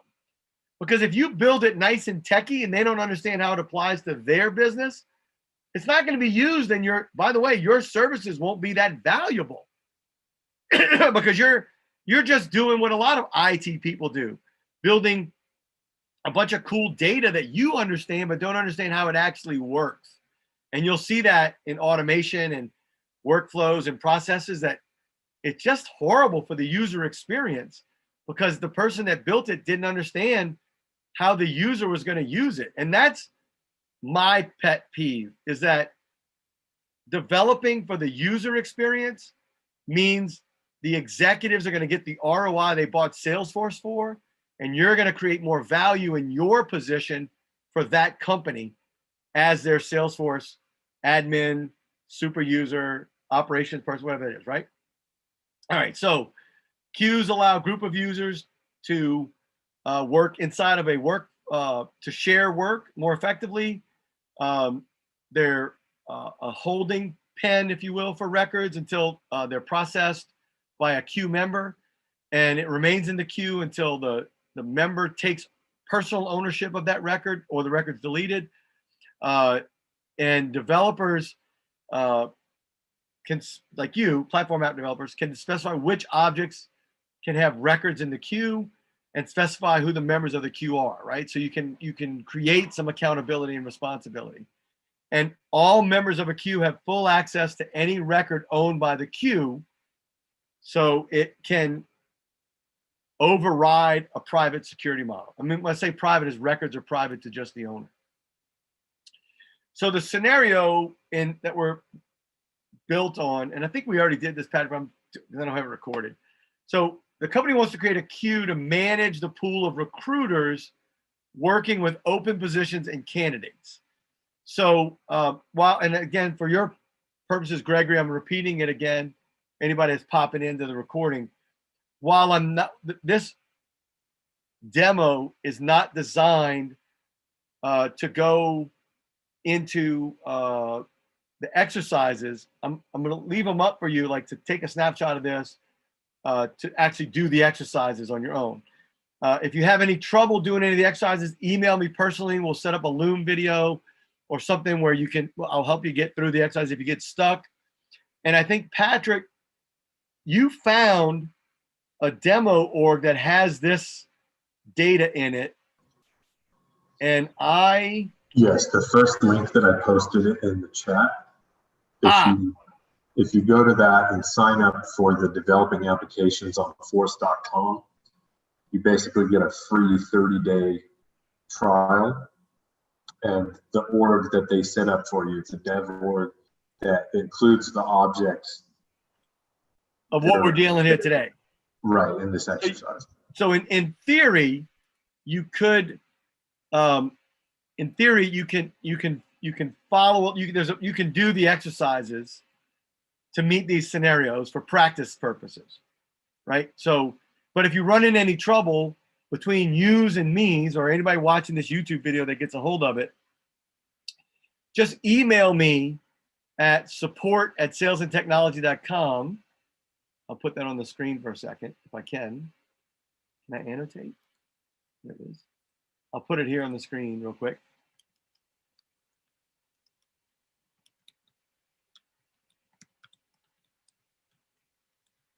And what will happen, just so you guys know, is that will create a ticket in my system. Whoops. And it will, whoops. It'll create a ticket that I can, come on now, Booger. And I'll respond to you, and I'll help you if you get stuck in any of these exercises. And I'm going to leave that.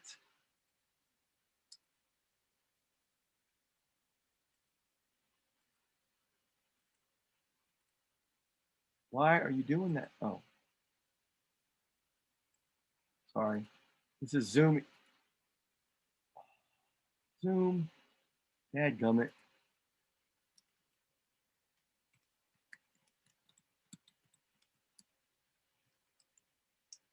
And come on now. Zoom is pissing me off at this particular moment.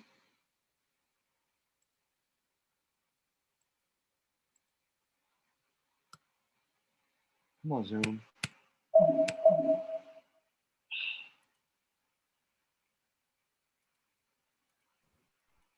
Put it in the chat if that works. Yeah, I'm putting it up for the sake of the video, honestly. All right, but now my Zoom controls are, you are just killing me. Oh, there it is. There we go.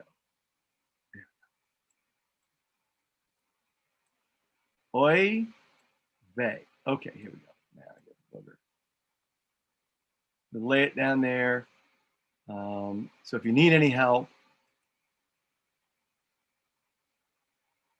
okay. Stop annotating. Start presenting. Okay, let's leave that on there. So let's talk about the OWD. All right, so the if you're having any trouble, support@salesandtechnology.com and blah, blah, blah. Okay, so and I'll help you work through the exercises. That's all. So because I can't give you the exercises, I can't give you that part of the materials, but I can help you one-on-one as you look at these scenarios in the video. So let's talk about so we got a good handle on what record ownership is, what it means. How it gets affected is by the OWD, the organization-wide defaults, which controls the access to records you don't OWN.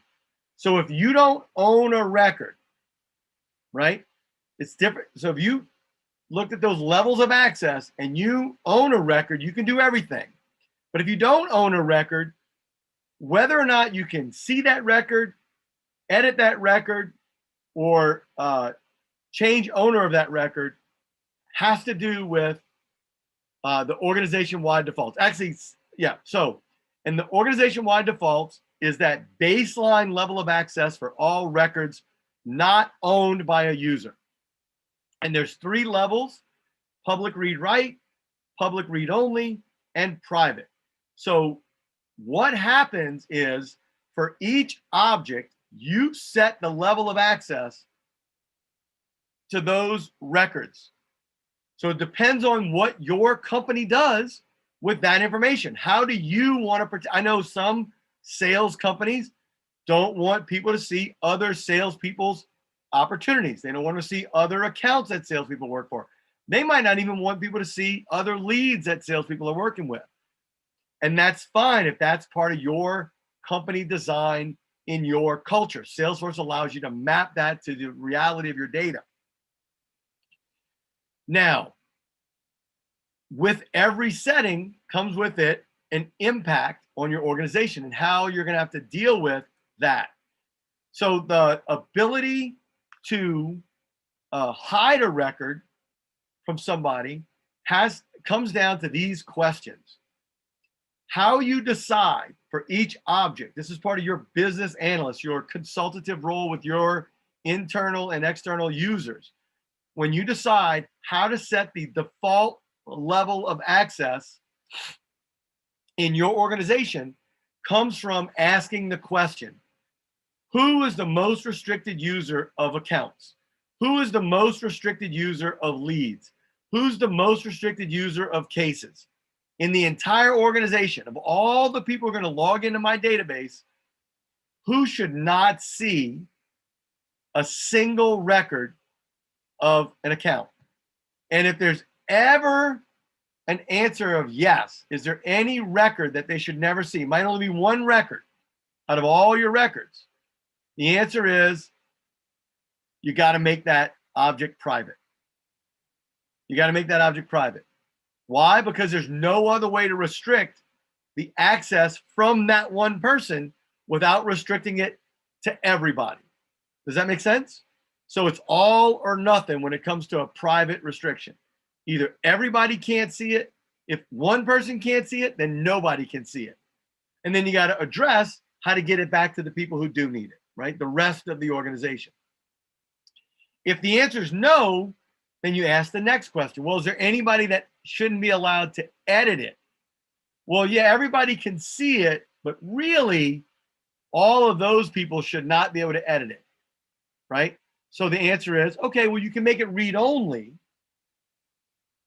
That way you can then grant the access to the editors that need it, but there's no other way to restrict it. Does that make sense, Gregory? Yeah, so just the basic case that I'm thinking through is a contact on an account. Yep. A contact is going to inherit the visibility on the account. So what I'm saying would be like, I can't see the contacts on AW Computing unless I have access to AW Computing. But I might have some, what you're saying is you might have some instances where maybe I don't want somebody to see certain contacts, and you would address that with a sharing rule or visibility rule of some sort. Yep. And there's no right answer. There's no right answer in Salesforce because every company is different, right? So in your company, you don't get to see the accounts unless you own one of the contacts at that account. And then now, I think I have to answer these questions because I think of them myself because I'm clever. Like I'm a clever dude. I'm not super smart. One IQ test said 142, but it was on the internet, and I don't know if it's true or not. I don't even know if that's really that good, but I heard it's good. I feel like some people who just leaving the presidency say things like that. But the point is, I'm not dumb. But I also think like the worst person in sales organizations because I've been around those people, and and so I know some salespeople don't want anybody else to see their contacts, so they don't put the contact in Salesforce, and then that causes all kind of other problems, right? So different people have different levels of trust. What Salesforce does is try to address what your organizational levels of trust are.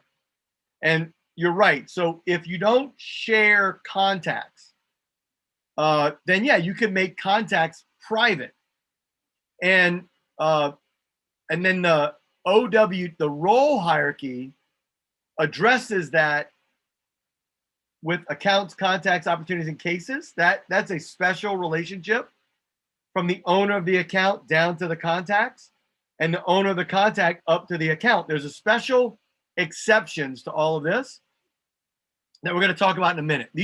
We'll get to all the exceptions. I just want to make sure you understand the baseline understanding that if there's any record in an object that anybody can edit and there's no problem with any one person just seeing it or not editing it, then you can make it public read write. If there is a person that shouldn't be allowed to edit it, then you got to make it public read only.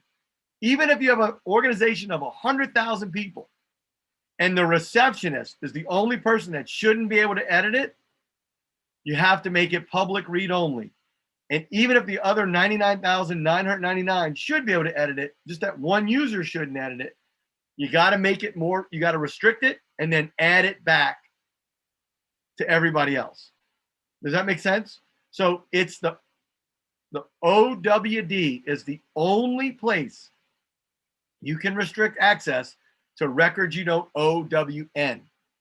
And that is a fundamental rule that you should put to memory. Like E equals MC squared. It's In just, that same example, you would use two profiles to accomplish that, one for the secretary and then everyone else. maybe. If you did two profiles, then you could restrict editability from the profile. So it's not, so it's a really good point. That would be the wrong application of profile given what we're talking about record access. So when we're talking about record access, and whenever you hear the term record access, it's always in the context of records you don't OWN. And the way I like you to think about it is, it's records you don't own, but you have the same profile as the person you're trying to restrict it from. So assume the same permissions, but you now want to control access because of the record, not the profile. Does that make sense? Because yes, if I could create a profile where receptionists can't edit contacts. And then that solves the problem because they would never be able to ever edit a contact, even the ones they own, because they just don't have that permission, because they don't need that permission, right? But is that going to cause other more serious problems? So what we're saying is you've got an administrator profile, like for the, for the secretaries, the receptionists, the sales assistants, blah, blah, blah. All of them have the assistant profile. Let's call it that, assistant profile. And you want to control access to records, but they all have the same profile. The only place to control record access, given that context, is the OWD. I don't see a gleaming look of like you love that answer. Going with your example, we have 100,000 people. One person should not be able to read A record. How do you solve that without? You don't want to create a permission set for 99,000 people. Right. Well, that's what we're saying. So look, a lot of it. If you have, so this concept of record access is after you've created the profiles. So profiles, so when I say is there one person who's the most restricted user of this object,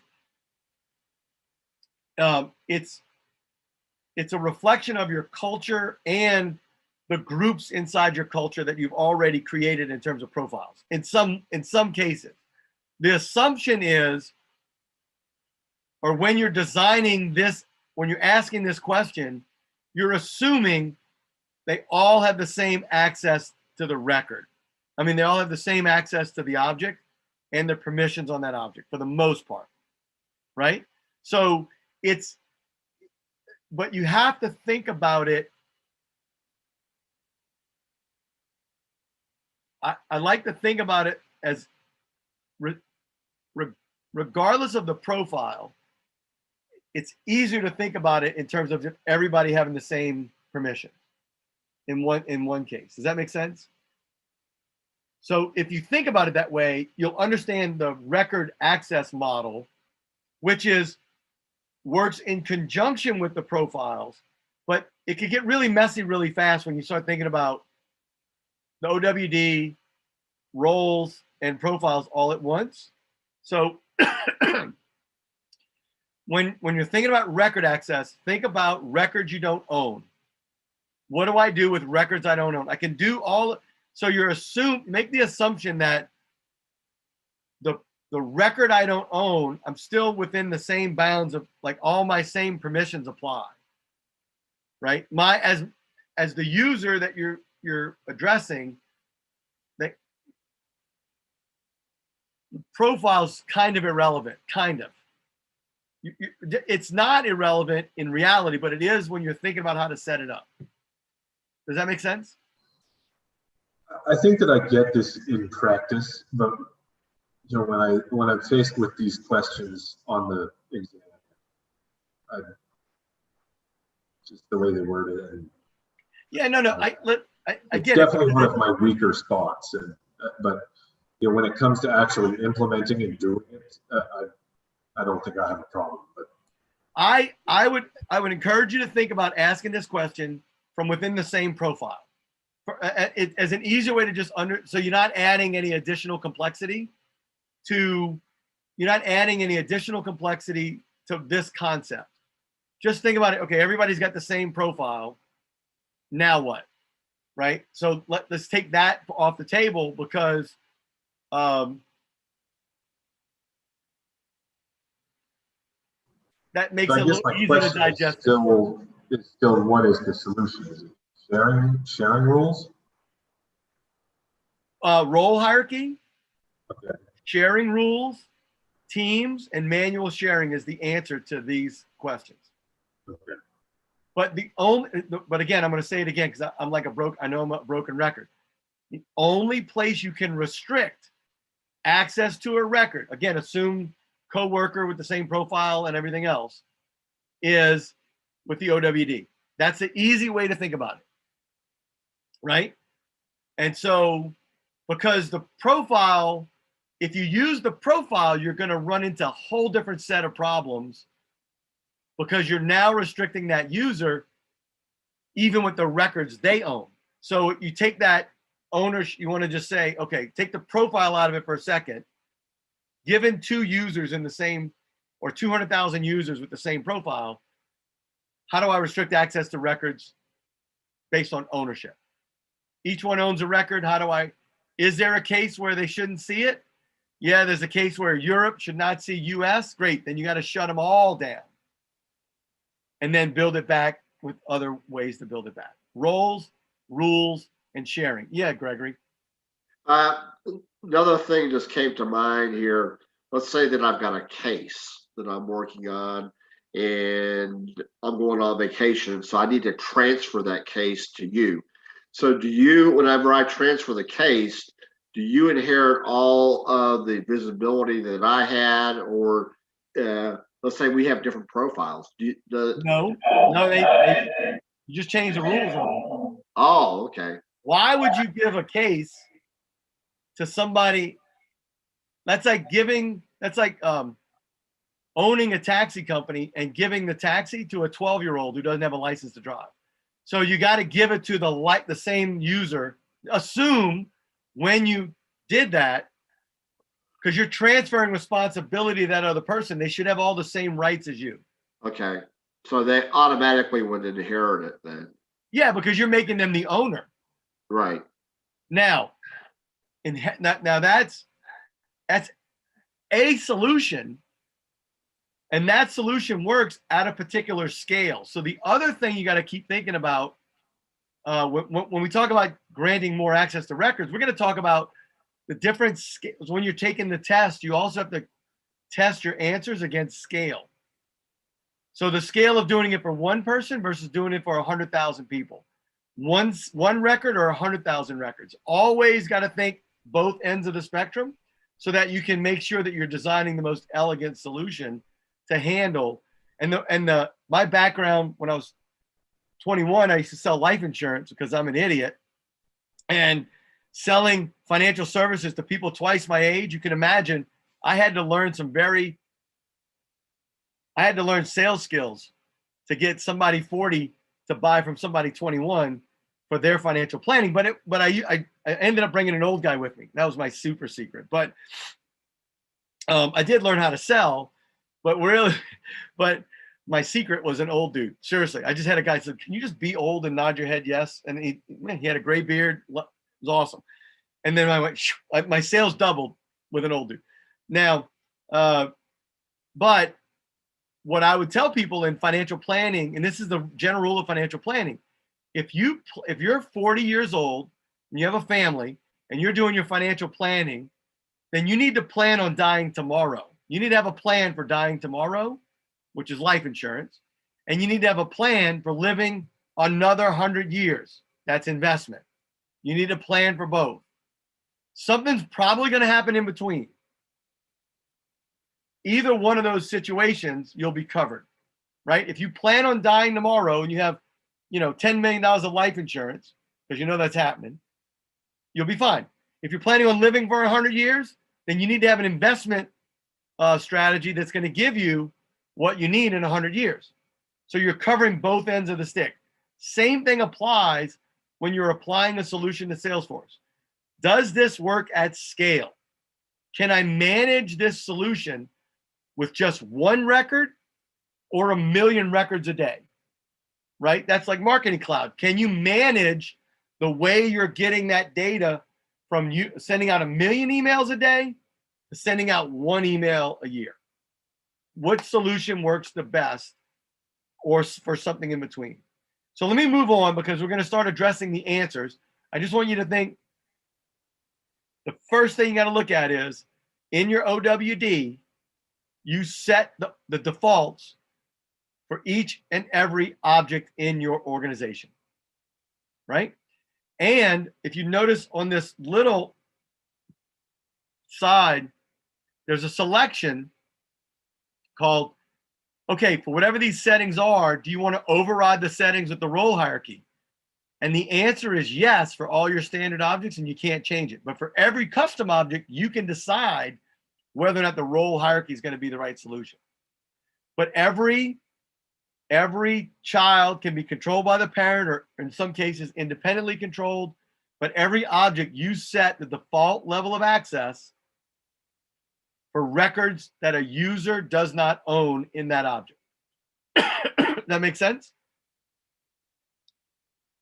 All right. So in this meeting, we decided on all the visibility, right? Who should do what? And again, this should reflect your SOP in your organization, right? You want to establish the baseline visibility and editability of your records. This is where you do it in the OWD, right? So in this scenario, we want to set up where, you got to go through the requirements. And this is, by the way, the result of a good business analyst saying, what are you trying to do? Who's going to do it? How are they going to do it?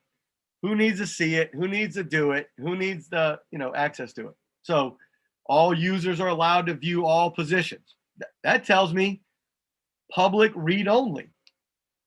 If only some users are allowed to update the position data, that means public read only, because I can't restrict the editability any other way. It's either all or nothing with the level of access. I need to grant edit access to those people that need it, but I'll do that later on. HR can read, create, and edit the position, candidate, and job application records. So for all of those objects, you might have to make it private so that only somebody in HR, the group of people called the VP and all their subordinates, can then have the edit access to it, right? Or that might be controlled by their profile, because the create is not a sharing permission. That is a profile permission. So that's going to dictate how you set that up.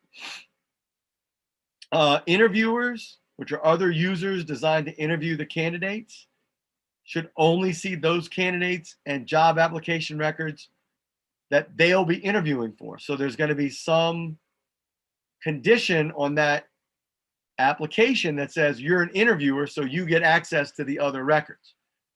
So that's going to be based on the condition of a record. You're going to decide who gets to see it. Hiring managers can create new positions, which means they have the create profile permission. And they can see a candidate or job application record if it is related to a position for which they are responsible. Other users don't have access to the candidate and job application records. Okay, that means it's private.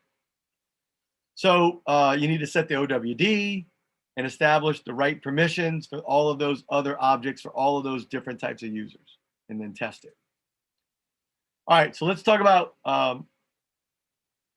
the way roles and groups work. And I'm just realizing something. All right, so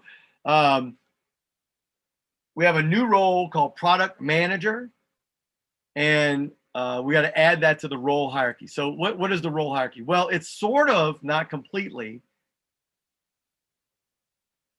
your organization chart, right?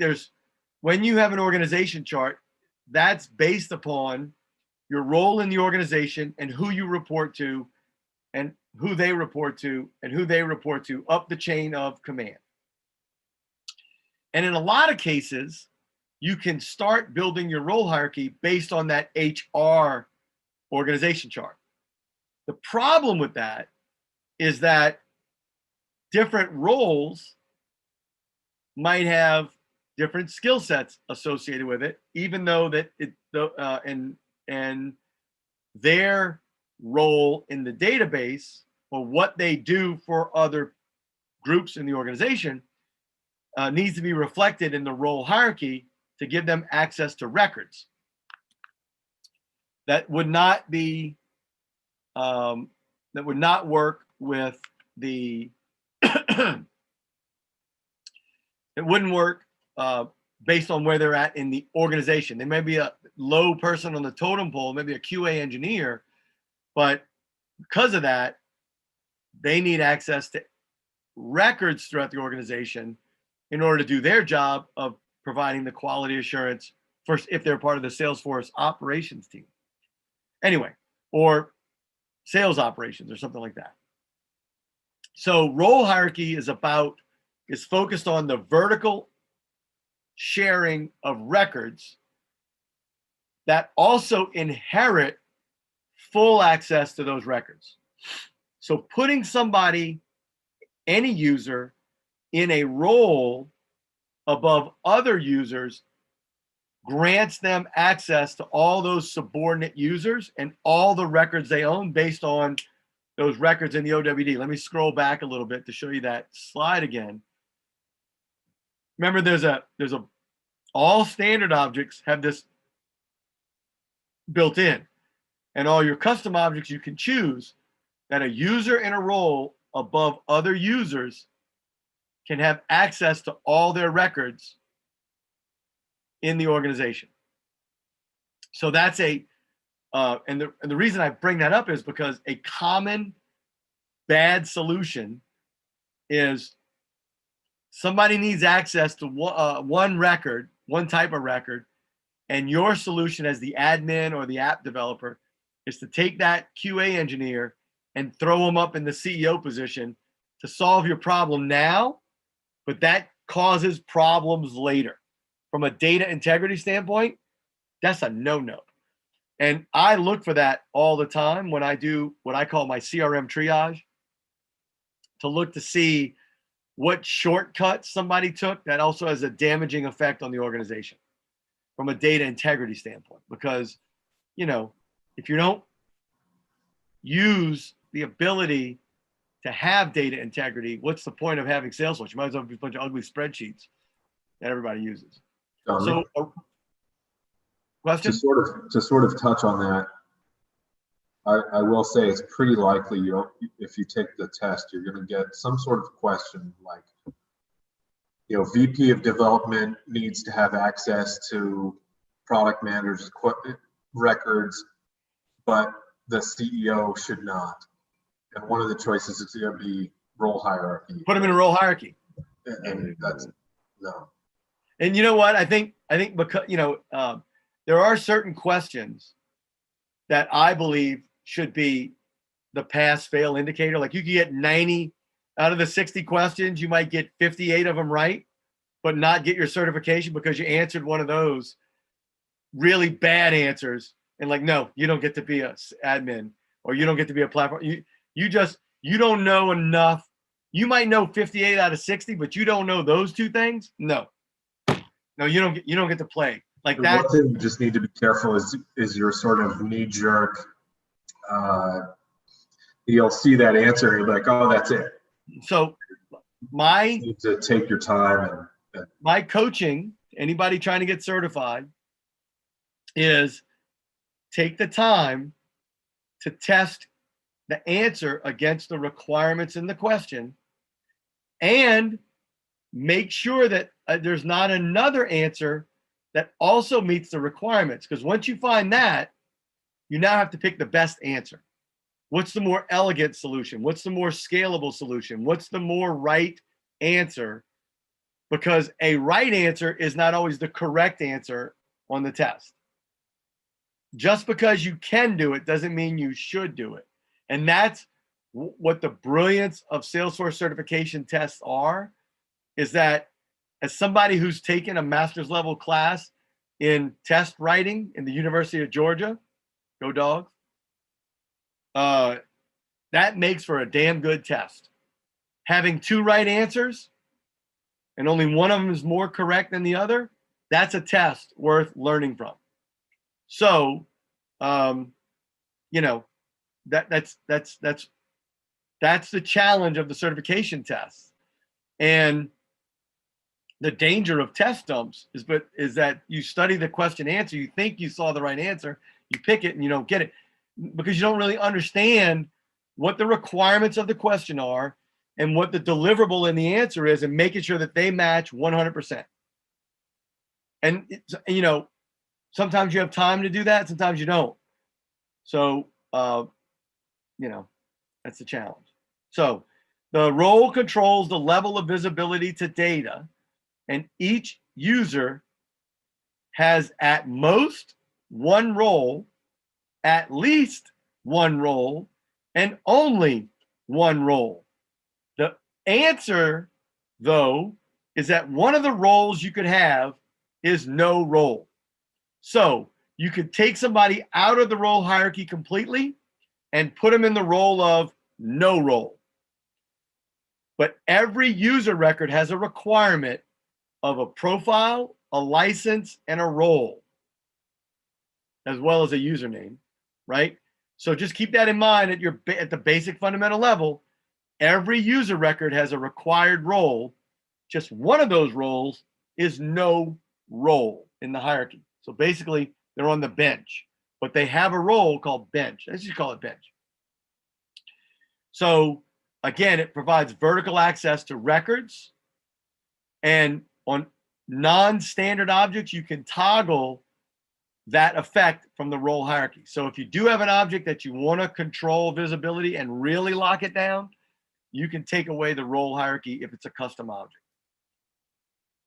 So a couple of questions here. If we look at Cynthia, where's Cynthia? She's the CEO.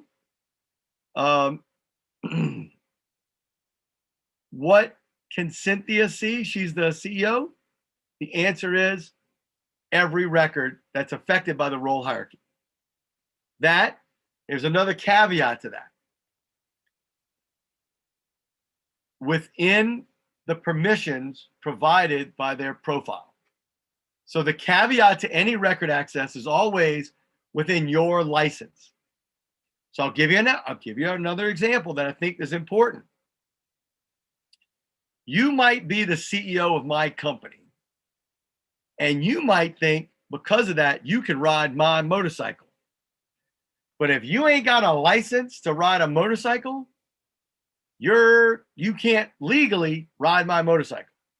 Does that make sense? So the company may have bought a chopper from Orange County Choppers, and you're the CEO. You can't legally ride that motorcycle without a license to ride it, right? So the same thing holds true in the role hierarchy. You might be the owner of that record, but not every owner can delete their own records, because if they don't have the permission, then they can't do it. Salesforce doesn't allow them to do it. That's just the facts, Jack. So remember, fundamentally, you still have to have the license to do it, right? If I give the CEO the chatter moderator license, they still can't see accounts and opportunities because they don't have a Salesforce license that allows them to see accounts and opportunities. So it doesn't matter what their role is. They can't even have a role in that regard. They'll only have access to what's already permitted in their license. All right, let's see about Andrew Goldberg. He's the VP of Development. Can he see records owned by Amy Lojack? Can he edit them? Amy Lojack, yeah, if and only if he has those permissions. Of course he can. He's got full access if he's got the permission to do it. Can Megan Smith, where's Megan? She's the VP of Human Resources. Edit records owned by Mario. Yes, if she's got the permission to do that, which I'm sure she would. So, again, it's all contingent on the profile. So now is where you want to think about the profile. First, you think about the record and its access, regardless of profile. Now, when they have access to the role hierarchy, they're limited to the permissions provided by the profile. And I alliterate for a reason so that you can kind of always think records controlled by the owner and the role hierarchy, the role, RO, roll up the chain. But it's still governed by your permissions. So we added a new role called Project Manager. Assign users, log in as Project Manager and as Director of Project Management. Test. All right, so we do that one. So now we're going to talk about the other way that we use. So so we've got, remember, we've got every record has to be owned by a user. One way to bypass that with leads, cases, and custom objects is to create a group of users. A simple, easy way to do it is called a queue. A queue is just a particular kind of group. It's easy to set up. You can set it up super duper easy. It creates a group of users so you can have a single owner of a record to meet that rule. Once we start overcoming the wide open model of Salesforce, we have this feature called public groups. So public groups are a way of grouping together users for access to records. And it's used by sharing rules, manual sharing, or a more sophisticated way of doing it, Apex sharing. And you can also use it to give access to folders, files, and libraries, or even to provide access to a queue. So it's this way to customize something that's not done with a queue as the only kind of group. So it's just a different way to create a group that you can use to give access. And every org comes by default with an all access, all internal users group. So if you want to do something that applies to everybody in different places, like sharing a report folder or sharing a dashboard, quick and easily, you can just share it with everybody. When you want to limit it, you can identify those groups. They're a subset of your data, and it's a real easy way to put it. It's like tagging people.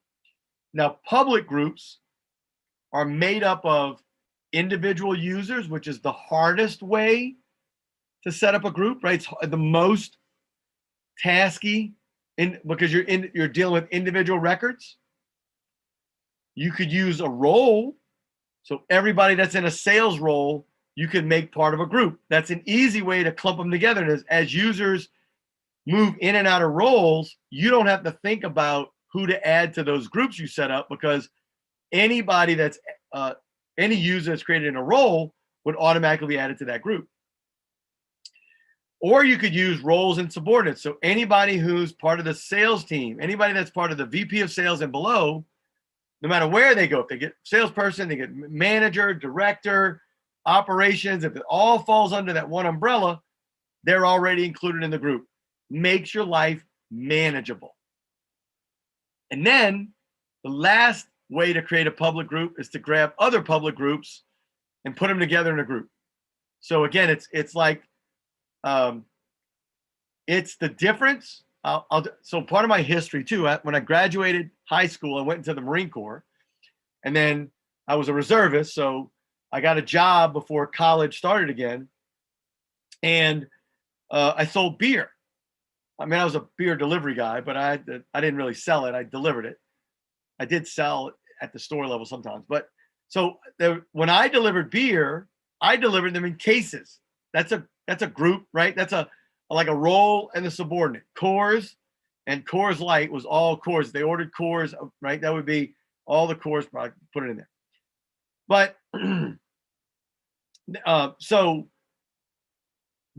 imagine selling beer by the bottle, how much of a pain that would be. I need 387 bottles of Coors, 452 bottles of Coors Light. Both of those are not really beer. So I want beer. Like I got sparkling, and now it's even worse. This is 30 years ago. Now it's even more worse than that.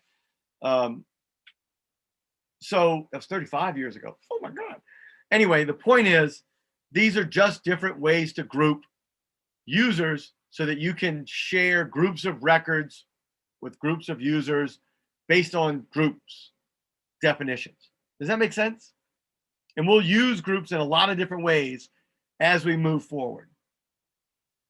But you could easily create a group of interviewers, so I can easily share records and documents with them, right? So I could just create a public group called all interviewers, and I can cherry pick whoever's an interviewer, however I do it.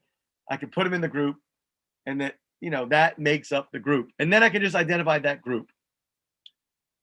So let's talk about why we use sharing. There's 3 ways to share: rules, teams, and manual.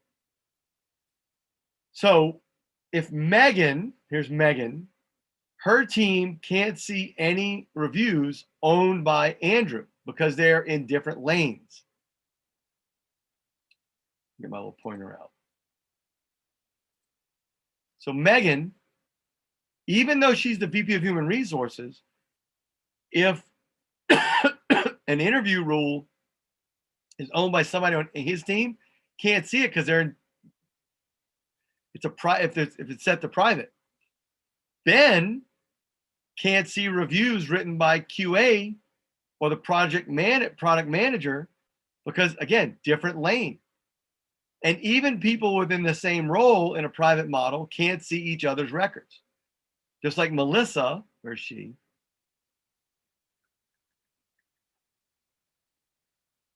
Melissa Lee. There she is. She cannot see records for candidates that she needs to interview if she's not in a group of interviewers. So our solution is to create a sharing rule. And how when you think about the sharing pyramid or other examples that you've seen it, the way I like to think of rules, or the way rules work, if you look at it closely, you're sharing records that are owned by one group and shared with another. It's a group to group sharing model. And it's either based on who owns the record or the criteria of the record. Why? Because that's the rule type. So by looking at the screen, it really helps you remember the overarching principles of sharing. So it's either owner or criteria based, and it's group to group. Rules, sharing, because rules have to happen automatically. They're rules. They always happen. There are no exceptions. There's not any individuation of the records. It's always these with all of those. Always. It's an always phenomenon. You always stop at red lights in America, right? Otherwise, you're breaking the law. Always. And in most places in America, you can make a right-hand turn on a red light unless there's signage otherwise. Some places aren't like that. And every rule determines the level of access that the group has to those records, read only or read write. Every group does that. So sharing rules are systematic. It's an all-time thing. You don't have to think about it. You can't adjust it individually as the user. So you set up these different groupings so that all positions are shared with the product management team, right? So that might be an ownership rule. So if a recruiter creates positions, that's their job to create those kind of records, all the product managers get to see those because a rule says so. Whereas the QA director shares her staffing needs with the recruiting director. That's a group to group, but it's a group of QA directors with a group of US recruiting directors. It's an easy way anybody in that role can see that. So, and all of this only matters when you have a private or a hybrid sharing model. What I mean by hybrid, you've got restrictions on your records. When you restrict record access, you need the role hierarchy, rules, teams, and manual sharing to grant other users access to those records. Any questions on that?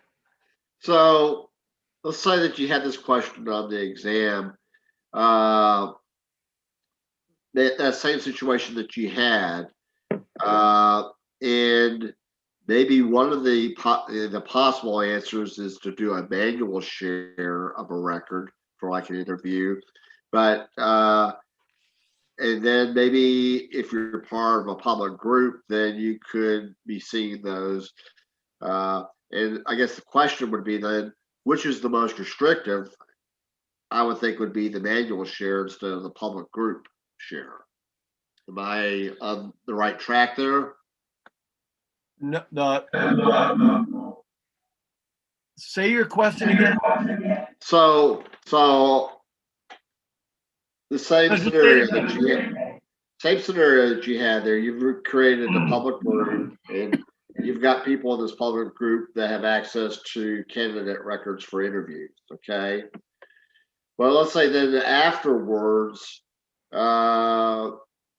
you've got one person you'd like to have interview, but you don't want them to be part of the public group. So if I was going to address that, then I might do a manual share on an individual record rather than make somebody a part of the public group. Right. So take it. Let's see. You might need to mute me for a second. Okay. I mean, mute yourself. So here's how I'd like you to think about it. Let's go with the other way. Let's go old school, right? Brand new Salesforce, 1999. Record access is private. The only way I can ever share any record in my entire org is to manually share it. Manual sharing always works. It's not scalable and it's not reliable. it is reliable that you could share a record, but what if I forget to share one record with you, but I shared it with Patrick? Because what are you relying on is the human to do it. Manual sharing relies on the man. Rule sharing only requires electricity. Like, as long as we have electricity in the world and you set the rule, all you have to do is do your work and it automatically happens, automatically. As long as there's electricity, that server is going to do its job. And it's always going to do the job. And the difference in language on the test is all or some. You're going to get the context of the question is going to be always or never. Those are big sweeping terms that include 100% of this type of thing. Always goes to 100% of that type of thing. Always is certainty. So you could set up a rule to just do it. Boom, boom, boom, boom, boom, right? Sometimes is some product managers need to see this. How do you know what where does that variation occur? Is it at the human level or is it at the record level? Is it 100% certain or does it require variety? So you go back to manual sharing. Well, we got to pick who it goes to. Okay, well then pick. Then it's manual sharing is the only way you can pick. It's the only way you create certainty is if it needs to be shared and you're the only one that can decide how to share it, then it has to be an individual that does it. Whereas every record, here's an example from the admin class. Opportunities are private. All salespeople should be able to read each other's opportunities, not edit, but they should be able to see what every other salesperson is doing. So you got to create a rule that says every record owned by a salesperson is shared with a salesperson, right? You create a public group of all the salespeople. You say, salespeople own the record. It's shared with the group salespeople so that salespeople can always see it. That makes sense? It's an always and grouped. But accounts receivable only needs to see record opportunities that are closed won. So they don't need to be cluttered up with all the opportunities. They only need to see the ones they need to receive money from. So that's criteria based. Criteria based. But it's an always, always, always. Now, if you had some crazy rule that said,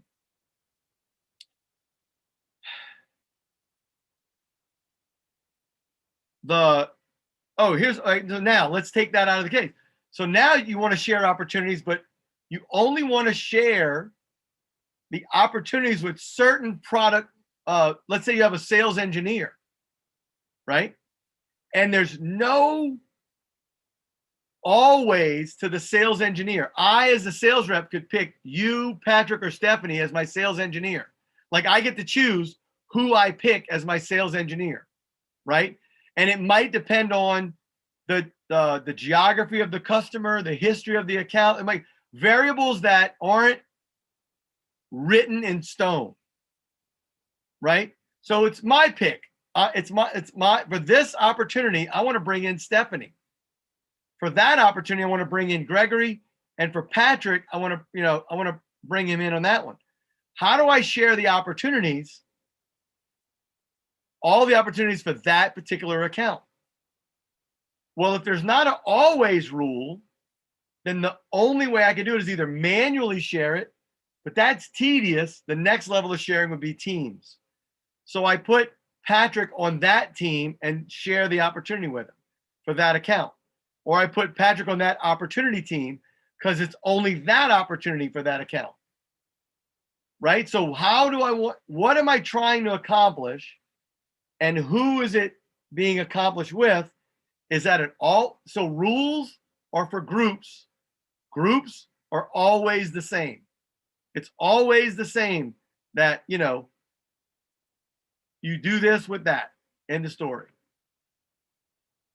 If it's something different, if it's not, or if you have to make an assumption for it to happen, then you got to go to something that's more manual, which is either manual sharing or, and we'll get to that in a second, manual sharing or teams. Teams are more consistent. I can set up a default team, but I still have control over who's on the team, right? I got my default team. It's Gregory and Stephanie on my default team on every account that I have, blah, blah, blah, blah, blah, right? But in this case, the next account that I get, it turns out Patrick went to high school, college, and grad school with my contact. Hey, Gregory, I'm replacing you with Patrick. Patrick said, yeah, totally. Like, I want Patrick there. So I still have there's a manual variation. You might have been added by default, but I'm adding Patrick to that opportunity, or I'm adding him to that account team. So I'm creating variability that can't be decided by ownership or criteria. So rules are groups based on ownership or criteria. And always this group of people that I identified and grouped together and made it so. And that's so I guess just a generalization here is if I'm creating groups, the end goal is to increase access, not to restrict access. right, because the only place you can restrict access is the OWD. The Gotcha. whole purpose of a rule is to give back access for those that need it, because the only way to hide it was to hide it from everybody. When I develop a security model, I develop the security model in my head as a private model. And then I look to see, okay, how do I give these people access? They should already have it. Okay, how about that group? They should already have it. When every group should already have read-write access, I just make it public read-write. I kind of reverse the engineer it because it's easier for me to talk about what different groups do at a time, because I'm having a discussion about what does sales do different than accounts. Like, I'm having those kind of requirements gathering conversations, usually with a specified group of people, and they don't understand the bigger picture. So I actually reverse engineer it from a private model to sort of see who needs access to this, or who, right? I don't ask the most restricted question because it may not be their decision, except at the highest level of the organization. Because I'm talking to a mid-grade group of people. I'm talking to a bunch of directors. I don't really trust the executives and directors because look, I've been in these meetings, and these knuckleheads are important but not informed. They don't really know how things work because people, blow smoke all day, and they're like, oh, everybody does this and that. I'm like, I talk to your managers and your end users. The frontline people will give you the real, like, I start with the bottom up to get a real lay of the land. What do you actually do? Who actually does this? Sally does all this stuff because, I'm like, okay. And that might be different operationally than how the leader thinks, right? So I have, as an instructional designer, that's how I learned to pull requirements from the bottom up and then explain it to the leaders later on, that kind of thing. So anyway, we good with this so far? Let's not get too deep into It'd be completely out of line to sort of think about sharing rules is somewhat analogous to assignment rules. They are kind of like assignment rules. You're assigning record access and it's always on, right? There's no variety in your choices. It's always going to do its thing. Whereas Teams is automatic, but you can change, you can adjust it, and manually it's completely, up to the user. Does that make sense? Oh, I lost my Firefly. Okay.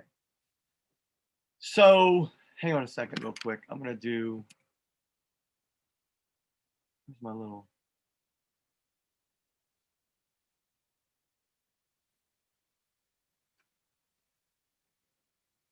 do something real quick.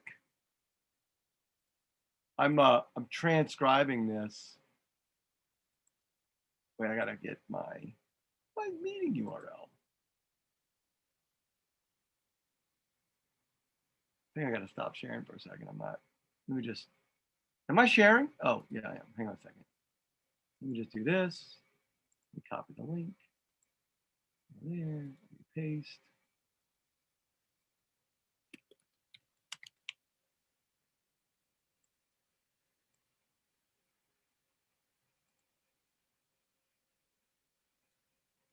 All right.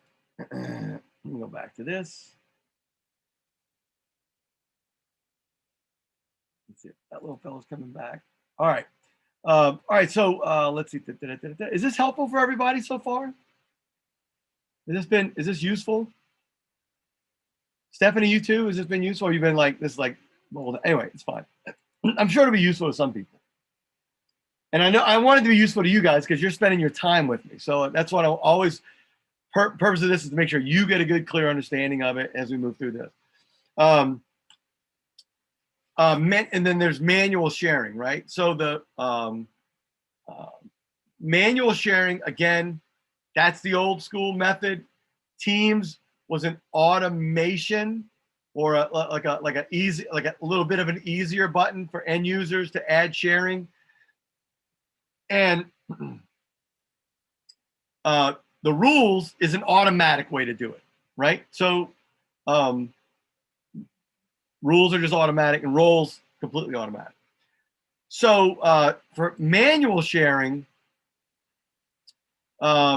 it's a record by record. Individuals can decide who gets what. It's completely reliable, but we're not relying on the human. If the human doesn't do it, the record doesn't get shared, right? And you have to enable the Lightning experience manual sharing, and that's downloading the component from the App Exchange and installing it. Otherwise, you can do it in Classic. That's automatic in Classic. I mean, it's there in Classic, the manual share button. It's the share button. And you add an object-specific quick action on position. Okay. So that's just walking you through the process of adding it to Lightning, which you ought to practice. And the other type of sharing is, of course, team sharing for accounts, opportunities, and cases. The record owner can define their team, and it's similar. It's similar to manual sharing, except there's a button on the record on the account and opportunity where they can add the team. They can set up a default team. They can have that default team to be added automatically. And they can, when they set up the default team, they can also add all those users retroactively to all their existing accounts or opportunities.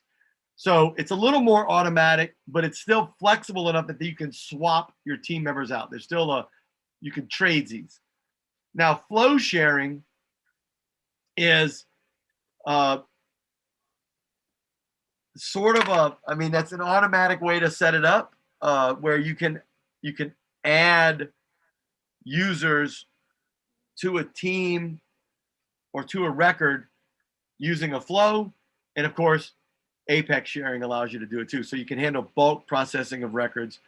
That's a little faster, more efficient than a flow. Flows are awesome, but they're not the end all answer. They take up a lot of bandwidth, server power, and you will run into, if you write too many flows, you'll know it. You'll slow things down.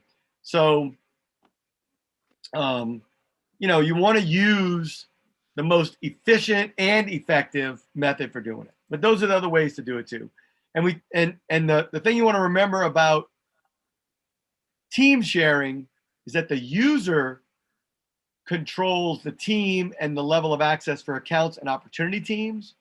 The admin controls the access for the case object based on a case assignment rule. So they control which users or roles or groups get a access to a case and the level of access. So the cases are admin controlled. Accounts and opportunity teams are the record owner, the account owner or the opportunity owner controlled. And the other thing that we didn't talk about when it comes to sharing, there's an automatic sharing. We mentioned it, Gregory, and we were talking about it a little bit. So in the role hierarchy, in a private model, when you create a role, you have to address what the account owner can see down. So if the person in the role owns the account, you decide if the contact, account, contact, opportunity, or case is still private, or you can make the account owner have read-only access to all those other cases, opportunities, and contacts. Or if they have read-write access because they're the account owner, you give them the ability to edit the case, opportunity, and contact. That's all decided in the role hierarchy, typically because somebody else could own the case, opportunity, or contact, even though they own the account. In one example that we had that I did, I'll give you an example of this, is when we deployed for a national radio station company, a national media company, they own radio stations around the country. They were going from 150 markets with each having their own server and each having their own copy of account records to one account record for the entire nation. So let's take Home Depot, for example. They sold advertising to Home Depot. So when we converted the Atlanta market, which was one of the first markets to convert, Charlotte, then Atlanta, then San Antonio. When the Atlanta, let's just go like when the first market converted, they sold to Home Depot too. The way we gave access to records throughout the entire market was if you sold to Home Depot, you got added to the Home Depot team. But the Home Depot account record for whatever Home Depot it was, and it was the senior vice president of sales for the first market to own that account. And then everybody else that needed access to it would just put on the team. So they had access to the account and they could see the account information so they could create an opportunity, right? In order to create an opportunity for that location, they had to have access to it. In order to have access to it, they had to be added to the account team. That makes sense? So the account owner didn't have to do anything. It just somebody had to own the account, right? Because everybody has to own the account. But in order to sell to that account, you had to be added to the account team, and that was controlled through an approval process. You requested access to that account, and then they gave you access to it. And so that's how that little process worked. So, and when you were on the account team, that allowed you to create opportunities for that account. And then your sales hierarchy in the role could see that opportunity and interact with it in whole 9 yards. I say that because the account owner was just some random senior vice. There was like 26 senior vice presidents that ended up owning all the accounts. The role hierarchy had to decide what their level of access was going to be for all of the contacts, cases, and opportunities. You set that in the role hierarchy. So that's from the account down. The contact, opportunity, and case up was controlled by the default access to the account. So by default, even if accounts are private, if I create a contact and I relate it to an account, I automatically have access to my parent. It was kind of a sneaky little way to find out who the account was, whether the account existed or not, right? So a way to get access to the account was just create a contact on that account, John Doe at johndoe.fakeemail.com, whatever that was, right? That's a way you could get access to an account record, is creating a contact for that account. So there's a default level of access that overrides the private model when it relates to the account. If you own one of the children, you get automatic access to the parent. If you own the account, you define the access to the children based on the role that you're in, defines the access to the children over and above private. That's a default sharing that's built in that we didn't cover in this, but if you're an admin, you would know that because you passed it on the test. But if you don't do that all the time, it gets confusing. So again, here's the model, the access model. And how I like to think of this is I like to more think of it like a box. So read-write access, if you have a public read-write model, none of this matters. A read-only means you're addressing all the write accesses, like who gets to write to the records you don't own. It's sort of, I like to think of it this way. It's not really a solid method. Let me see if I can write this. Hold on. So in here in the ether, in the read-write world, none of this matters. Everything, it does, your OWD, if it's read-write, anybody can edit any record. And that's how Salesforce comes out of the box. Read-only, you only have to address who needs to edit the record, right? All of that's for editing purposes.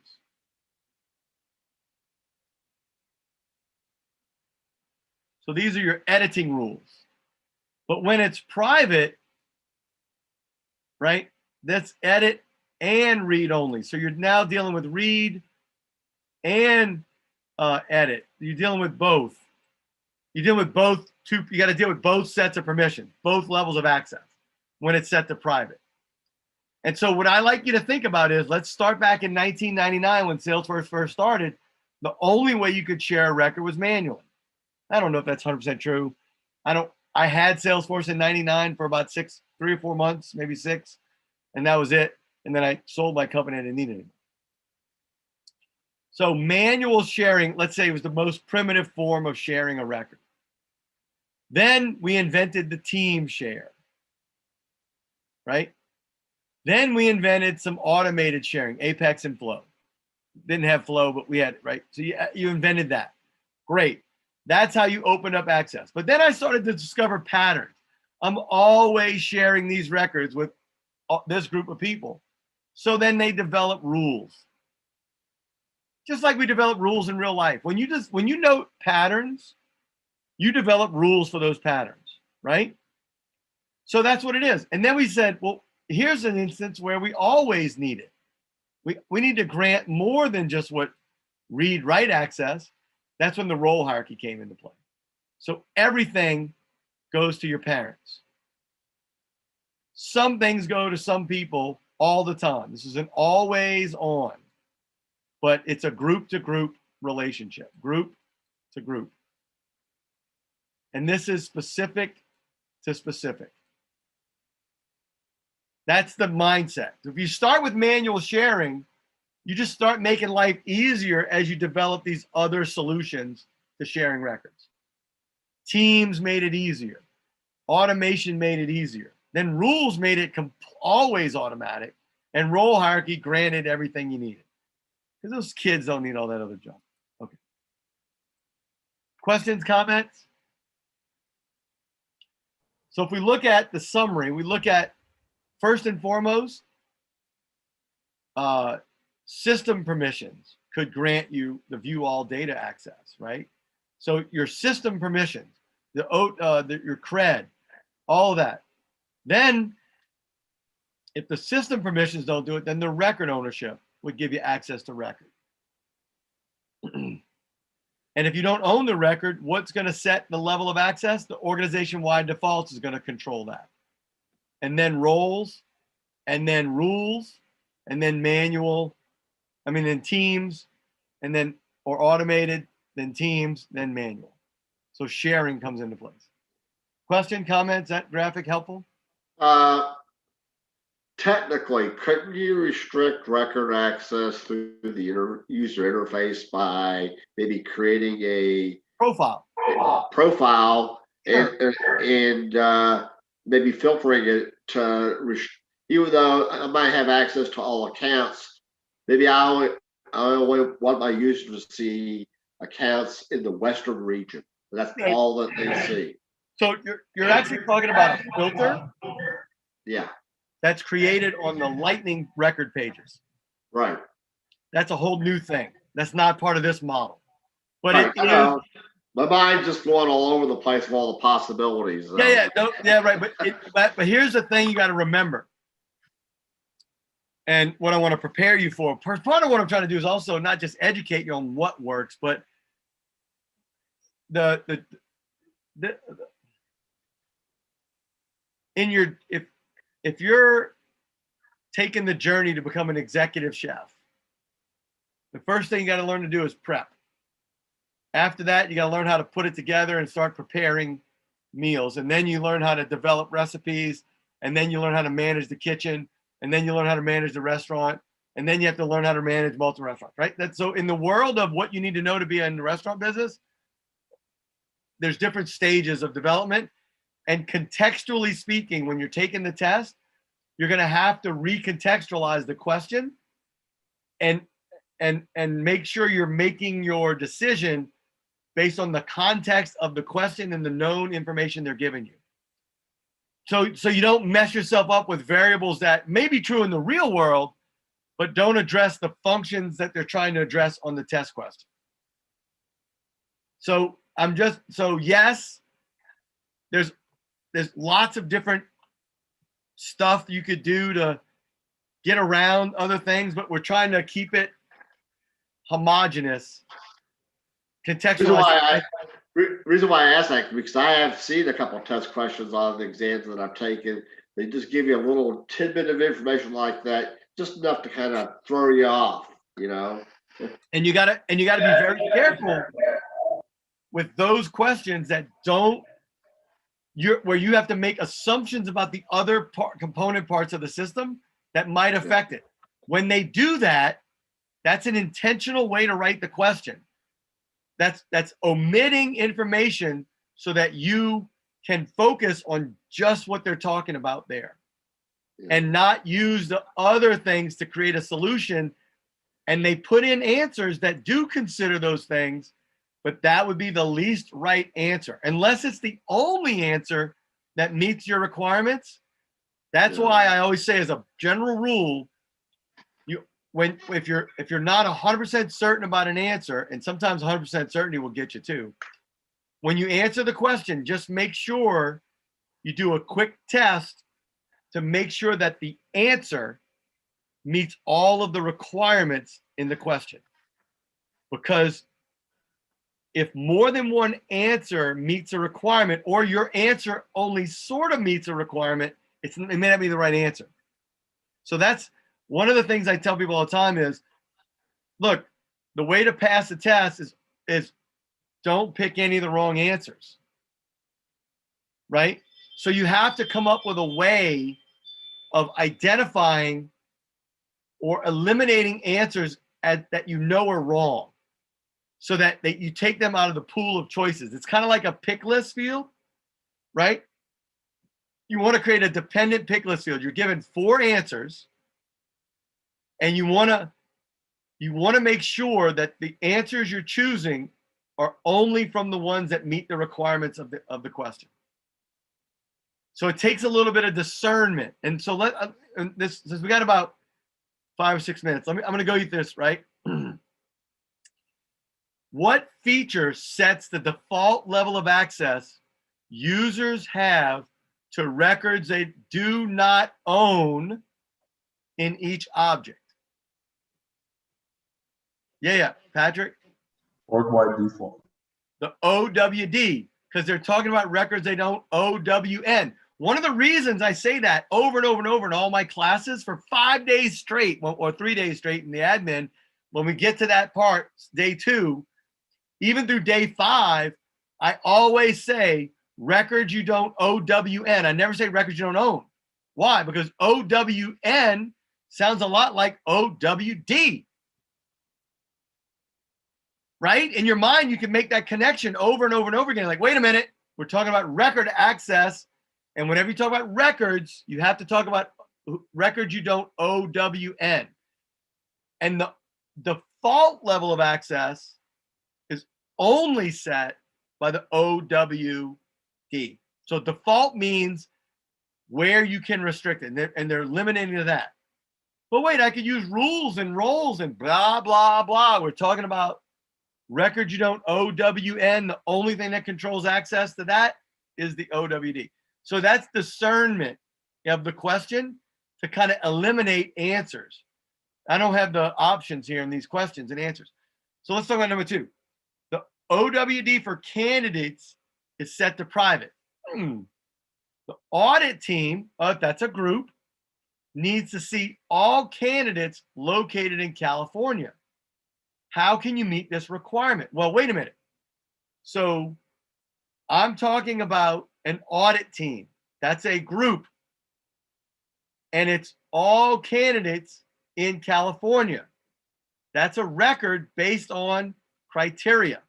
That's a group of records that never changes, right? Group, you either are or you aren't a candidate in California, right?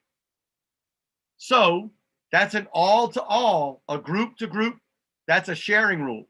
The only way to share a group of records with a group of users is a rule. That creates an all the time thing. It's an always on, right? So if you saw things like, well, you could create a team, put them on the team. They didn't give me that criteria. That might be one of the answers, but now you're looking at team or rules. And you could say, I don't have enough information to limit this to a team or to give a user, there's nothing in there about user choice. So the best answer would be a rule, right? So if you're doing that.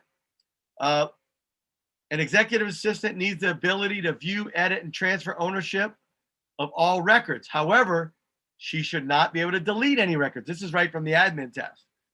Which 2 steps should you take to meet this requirement? Well, how do you give somebody access to all records? Put them in a hierarchical relationship above the other, like right below whoever the top role is. That's right. Or put them in the CEO role, right? That's typically where you put the EA. That's how they get access to records. How do you limit their ability to do something on that record? What controls what they can see and do? Profile. Profile. Right. Don't give them the permission to delete. Right. You might own the motorcycle, CEO, but you don't have a motorcycle license. Leave it in the lobby. Mhm. Otherwise, you're breaking the law. Now, you might, if you're a CEO of a big company, just bought a $100,000 motorcycle, I guarantee I'm riding that motorcycle. But I have a license to ride them. Anyway, so that's where you want to look at what 2 things would you mean. You can't just put them in the role hierarchy. And why can't you just share all the records owned by everybody with all the records with her as a group of 1? And the reason is the requirement of transfer. You can't sell. If I lend you my car, you can't sell it legally. Not unless you're my parent and I'm under 18, right? So the only way you can transfer a record, that's the key, that's the ownership flag.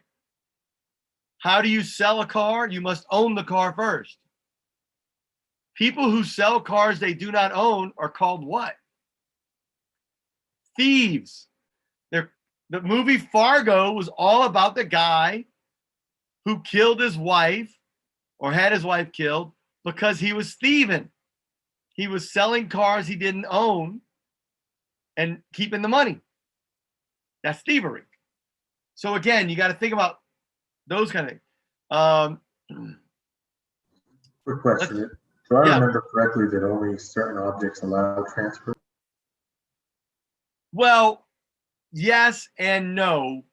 So the ability to change owner, transfer is a specific word that works on leads and cases, right? Leads and cases have the transfer built into the OWD. So you can make it read write or read write transfer.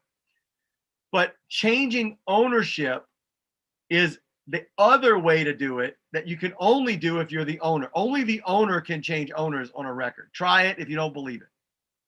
So that's the where you don't get the little face icon next to the owner unless you're the owner. If somebody shares a record with you, everything will look the same if you have full cred, but you won't have that change owner unless you're the owner or above the owner in the role hierarchy. So